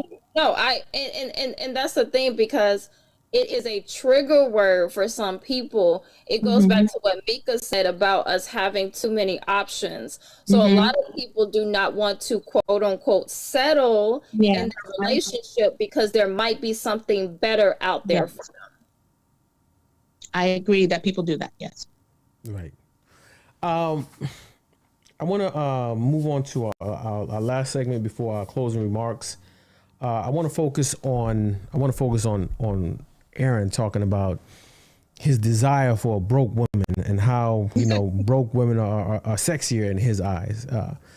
You know, when I was 15, my uncle had told me a story about a man who worked as a cook, and he had a wife who wanted to go to law school, and so he paid for his wife to go to law school. And when she finished law school and she started to fraternize with other lawyers, she began to lose respect for her husband, who was a cook, who worked like 2 jobs. You know, the story seems to be the same all the time. He worked like almost 70, 80 hours a week to pay for it. And, you know, she started to disrespect him in front of his son. You know, she said, you know, I don't want my child to grow up to be a cook like his father. Just diminish him, you know, even though it was that cook money that paid for her to go to law school. And then recently I read a post where a guy was talking about his sister-in-law, and he was saying that his sister-in-law's husband, I can't remember what he had a job, and he ended up taking 2 full-time jobs because his sister, you know, the man's sister-in-law wanted to go to med school. And so her husband took 2 jobs so that she could quit her job and focus on med school. And when she finished med school, you know, her husband was extremely proud of her. He threw her a big party. And, you know, she had mentioned at the party that you know, now that she's a doctor, she feels like she married down. And that's that type of ingratitude. And these are not the only cases. This happens quite a bit, more than people would like to admit. But what I want to ask you is, I want you, all of you ladies here, to put yourself in a man's shoes and imagine that you were a man and you grow up hearing stories like this, or you witness things like this, where you have men who are very supportive of women, you know, their wives, their girlfriends. They put them through school or help them pay off debts. And the moment they get on their feet, they just leave them. You know, I mean, the relationship is over. I want you to explain what your mindset. I mean, how would you deal if you were a man? How would you deal with like career-oriented or career-focused women who could potentially earn more than you? I mean, do you engage? Do you not bother to deal with them? Explain your approach.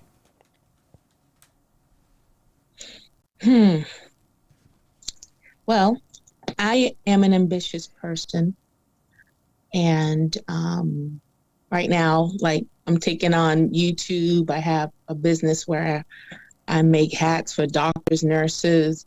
I'm a mom, you know what I'm saying? So I think there's so many ways that we can improve and, make ourselves better and elevate by education and obtaining skills. But it just depends on the woman. You know, I don't think I'm a humble person. I don't think I'm better than anybody. I don't think that you're better than me because you have $1 million. You may have more than me, but you're not better than me, and you're not going to disrespect me. And I won't belittle a person because they have nothing. So it all depends on the female, who's around her, who's her influence, what she's consuming, because sometimes we can get things and covet. We can covet and be jealous of what we don't have, and when we do have it, we just don't know how to act. Mm-hmm.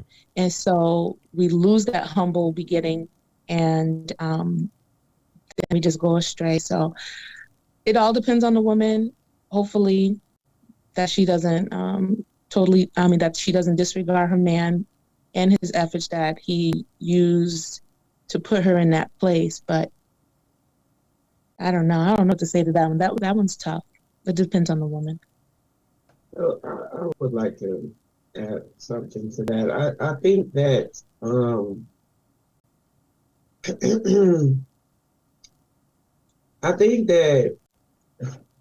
I think people are so full of themselves, right?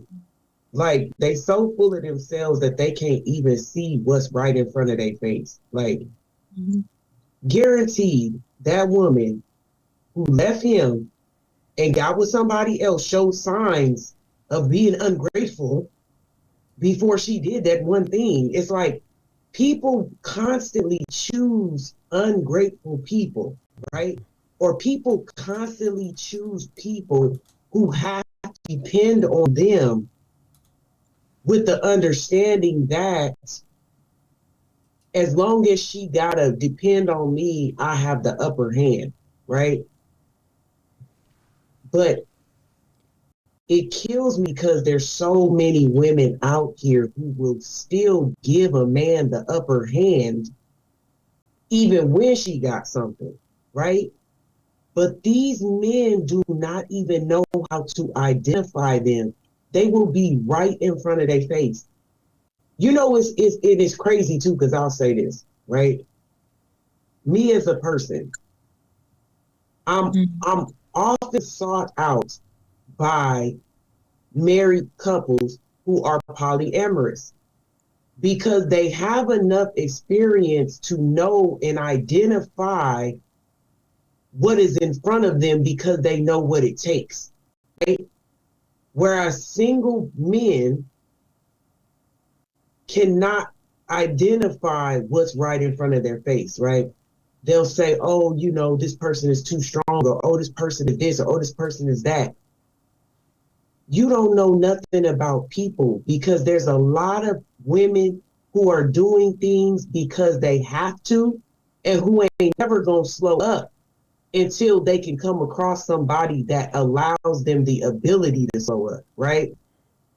And so men, and it's crazy too, because men used to be good pickers. Men are just as horrible pickers as women are now. Like, they have no insight. They have no discernment. All they want to do, all they know is, let me choose the woman with the fewest bodies that I think got the fewest bodies. Let me choose someone who's younger because more than likely she's going to be more, you know, inexperienced and maybe she will defer to me, right? Literally, that's all they know about a woman besides her looks. That's the only way they know how to pick now. They have no idea how to sift through women who are stronger because they have to be, right? They don't know how to tell the difference between a woman who's strong because she has to be and a woman who's strong because she want to be. I'll say that again. They do not know how to pick between a woman who is strong because she has to be and strong because she want to be. And so they're constantly out here sleeping with women who they feel are strong because they want to be, when they could be sleeping with somebody who's strong because they have to be, and could be looking right past their wife because they just don't know what the hell they doing anymore. Neither one of them know what they doing, men nor women. So I would say a man like him who wants to choose a broke woman,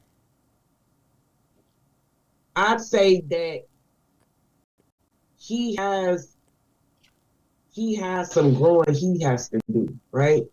Because typically men who are more insecure pick women who have to be dependent on them because it does something for their ego. It's just like people who I know, I got a lot of people in my family that love a charity case. Love a charity case because it makes them feel better. They're an endless pit of needing to be made to feel important, needing to be made to feel special because they just don't feel it on their own. That's why you with this woman over here, and this woman is acting like a wife, and then this woman over here is acting a wife. It's just all over the place because the gaping hole is you, right? So any person who is a secure person has no problem being with a person who's secure with or without them. So basically, if you are a person that picks that kind of person, you are an opportunist. You know better than the succubus woman who's gonna latch herself onto the coattails of a man who has a bunch of money because she's not willing to do for herself. I mean, not nothing be wrong with that.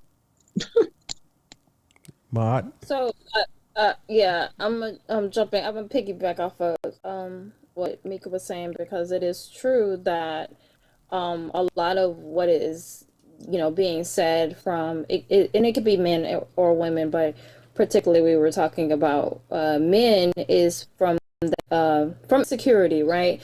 And so that insecurity comes from it can be a lot of different factors. I know Miranda has said that Ray was, I know men don't like when women say, who hurt you, right? But again, we've all been traumatized, hurt in some type of way. And we, a lot of times, bring that same trauma or whatever it is into our relationships. And then we are reacting from whatever has affected us, hurt us. It can be from childhood. It can be from a past relationship. It could be from somebody from work, right? Like it can be just something that's quote unquote triggered you, and you are bringing that into the relationship. And even when Mika was saying that we're not even recognizing, and that's why I say it's important that we do learn how to identify and pass that on, because a lot of us are not identifying these people. And so, a lot of people call it red flags now, right? We're not picking up on those red flags. We're not being properly educated. That's why the father and the mother are so important, because men are able to see things that sometimes women are not able to see, and women are able to see things sometimes that men are not able to see. So we are both helping to educate our children, so when they are picking their spouses, or when we're helping them pick their spouses, and they're being properly educated, so that we're not continuing this cycle. But I do want to speak to the scenario that you gave, because I also, on the other hand, I also believe in evolution within your marriage and within your relationship. So I spoke about it before as far as growing together. So if you take someone, I'm sorry, what's your name? I'm sorry, I didn't get your name. Stephanie. Stephanie, okay. So like Stephanie saying that she's an ambitious woman, right? So within your relationship, a lot of times, most times, and I'm just going to speak for myself, we are pushing one another. We are not letting one another remain stagnant. So even though my husband might be making the bulk of the money, right? He's still pushing me to do things like YouTube for one. He's the one who pushed me to say, hey, do YouTube. The platform that we met on, Abe, he was the one who said, no, you need to go up there because you got something to say, right? So we push one another, just like he's not doing the same thing that he did when we first got married, right? And there are some things that I even tell him today. I'm like, no, you need to go for that. You need to do that. So I do believe in the evolution in a relationship. And that is all about growing together.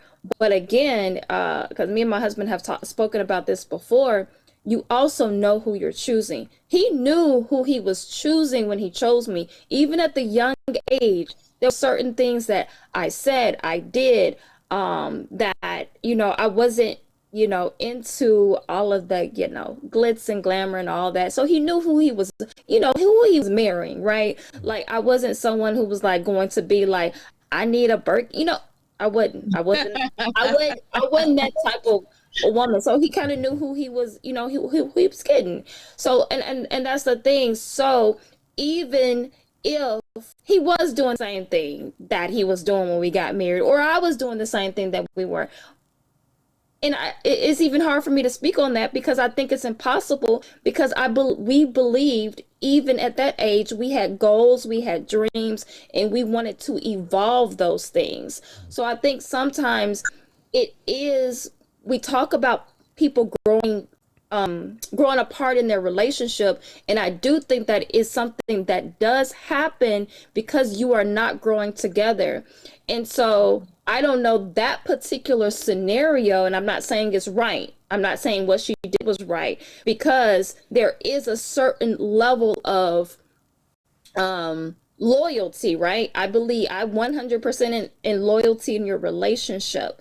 So I do believe that if that man was putting you through school and he was doing all of those things for you, but there's so many other factors that come into play, because I know as a wife, I'm always also being that partner who is saying, because if my husband says, I don't really want to do this job anymore, I'm about to get on the computer and be like, okay, what other things can he get into?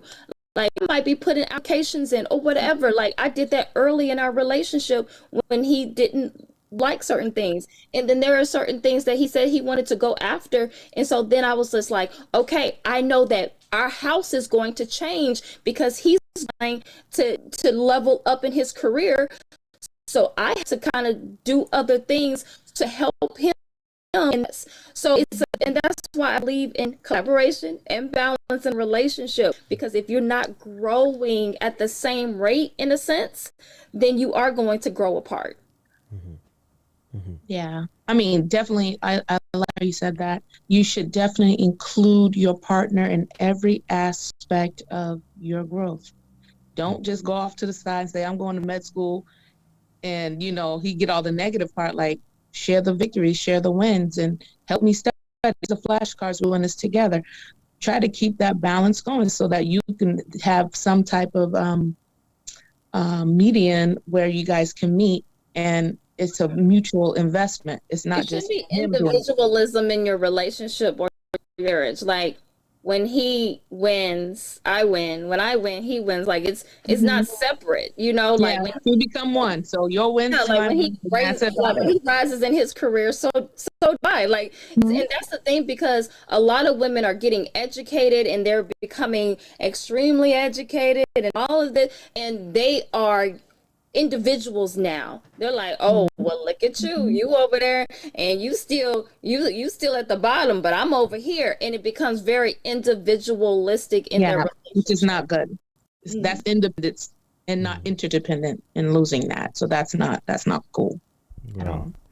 Well, this has been a very enlightening conversation, but it's that time for us to wrap up. And so I will start with you, Stephanie, on to Tamika, and then Ma'at, give your closing remarks. Stephanie. Oh, I'm still my newbie self. I say mission is good. I know some people don't like that word, Ms. Ma'at, but I say, like, to break it down, submit to your role in your relationship. If I know that I want to be a wife, I'm going to submit to the job description of a wife and work together and complement the man who's choosing me, and try to make the longevity of that relationship thrive. And balance, like, which is awesome, balance that power. Don't, have that checks and balances, or, allow him to check me here and there, and not take offense to it, not take it personal, not run, not, do my own thing and not realize that I'm a unit now. So I just say, try to make it work as best as you can.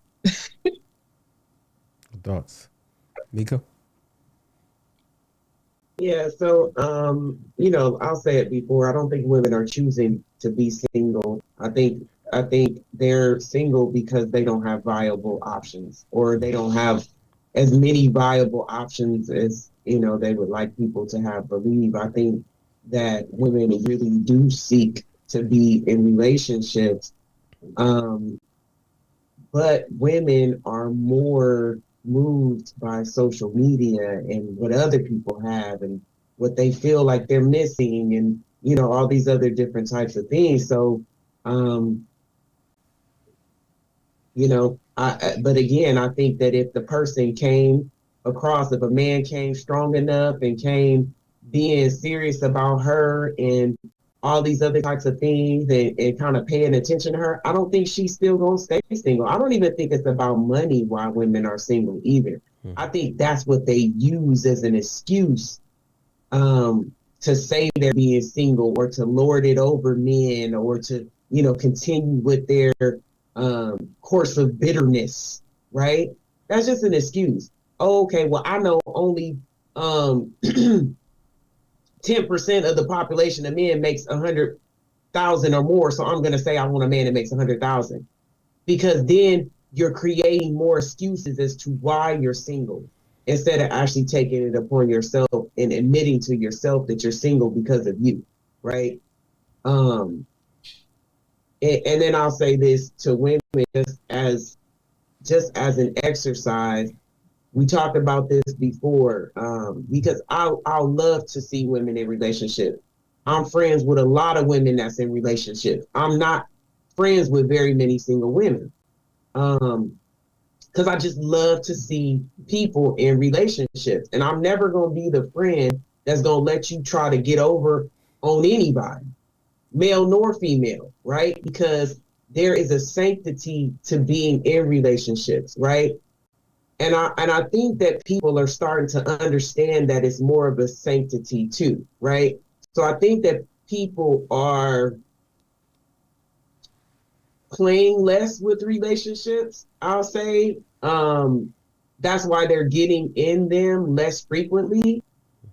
I don't think people have to be married to be in serious relationships, right? So men got a lot of points as far as why women are single.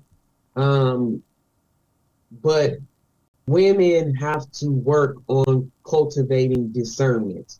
Okay, if women don't get nothing from this conversation, you have to begin to cultivate discernment. You have to be able to interpret what it is that you truly want and be able to have the discernment to find it and locate it and hold on to it when you come across it. I think a lot of women are single because they don't even know what they want. And they've been taught to covet what, or believe to be true, or believe that they're going to get in relationships that celebrities are in. You're not a celebrity, boo. Okay? You're not. And celebrities aren't showing you all the shit that's going on behind doors, or even if you see it, you still want it, right? So I say be realistic. Stop saying you single by choice, because if you had the choice, you'd be in a relationship. But yeah, that's it for me. It was a great conversation. I really enjoyed this one. No, thanks. Maud? Yeah, I did. Thank you for inviting me. Great conversation. And enjoyed the perspectives from each of the ladies tonight. So, you know, back to you said, why are women choosing to stay single instead of settling for marriage? So, you know, there's a plethora of reasons, but Mika did just speak on social media, celebrity. You know, we have this syndrome. I spoke about it on my channel several times, of how we have an obsession with celebrities, and then we also have an obsession just with being on social media, right, and seeing the outcome, right? We see what looks pretty, you know. We can go to people's reels, but we don't see what it took. You know, like I make reels on my social media sometimes, and it takes me a long time to make those reels, you know, and you're piecing those things together. And so you're only seeing the finished product, but you're only seeing the best version of that person. And so that goes back to conflict. For in my relationship with my husband, some of the best things that we have gotten out of our relationship is the conflict. and we're afraid to go through the conflict. We're afraid to go through the struggle. It starts not feeling good. We want to run away. And so we have to understand how to navigate that, for one, because just like I think you brought up, Abe, that a lot of women are, you know, we're doted for our being able to communicate. But sometimes we either over communicate because men don't need 10 million things being tossed at them at one time, or we think men are supposed to know what we're thinking, right? So there's a lot of times that we are not communicating appropriately. We might be thinking we're communicating, and we cannot communicate to men the same way we communicate to our girlfriends or to our, you know, to our sisters and stuff like that. So there's a lot of that going. And so I agree. I don't think most women desire to be single. I think that is a cop out in a sense, because it's easier to say that, you know, you know, it's summer's about to come, so, you know, I'm about to have my, what they call it, hot girl summer or whatever. Mm-hmm. Yeah, so it's easier to say those types of things and go out and quote unquote enjoy it, but then, you know, and have this hot girl summer or whatever you want to. And a lot of it is just an imitation, right? Because now we're getting into where the pendulum is swinging, and now women are trying to be like men. And, you know, it's a lot of confusion. So the thing is, I don't believe that women want to be single. I believe that women have talked themselves into desiring to be single, because when you say anything could be an affirmation. So when you say, I don't need a man, that's what you're affirming to yourself. You're making yourself believe that you do not need a man. And, you know, I for one, before I got married, I was like, yo, like something would happen with my car and I'd be like, oh, I need a man, you know? So it's just like, you just have to be careful with the things that you say, because that does end up affecting you. So I always go, and I'm going to end here. I always go to, especially if you have children, I always go to, like, what do you want them to inherit? Do you want them to inherit your negative characteristics, the negative things that you say? Most people want to see that their children end up in fulfilling relationships. So I always go to that. What do you want the next generation to look like? Because what we do is going to affect the next generation. Right. Good words. I enjoyed the conversation, and I definitely appreciate your closing remarks. I think I'm going to piggyback off of yours, Ma'at, with respect to self-affirmation. I do believe that you have to be careful for the words that come out of your mouth, right? You have to be careful. Your thoughts become your words become your actions become behavior becomes habit becomes character, and character is destiny. So you have to be mindful of not just the words that come out of your mouth, but the thoughts that go into your head. And, you know, sometimes people say things to make themselves feel better. Like, I don't need a man. But what happens is when you continue to say things like that, you leave impressions in your subconscious mind, and your subconscious mind is responsible for 95% of our behavior. Like, most of what we do subconsciously. Right. And so before you know it, you're saying one thing, and maybe in your heart, you truly don't believe it, but your behavior will make that thing it will make it become a self-fulfilling prophecy. So I 100% agree with you. We have to be careful for the words that we use and the mindset that we embrace. I thought this was a great conversation. I look forward to future conversations when we all get together again with the brothers and sisters. For those of you still in the chat, please be sure to like, share, and subscribe. That is our time for now. And remember, always keep an open mind, think for yourself, and stay lit. AK on fire.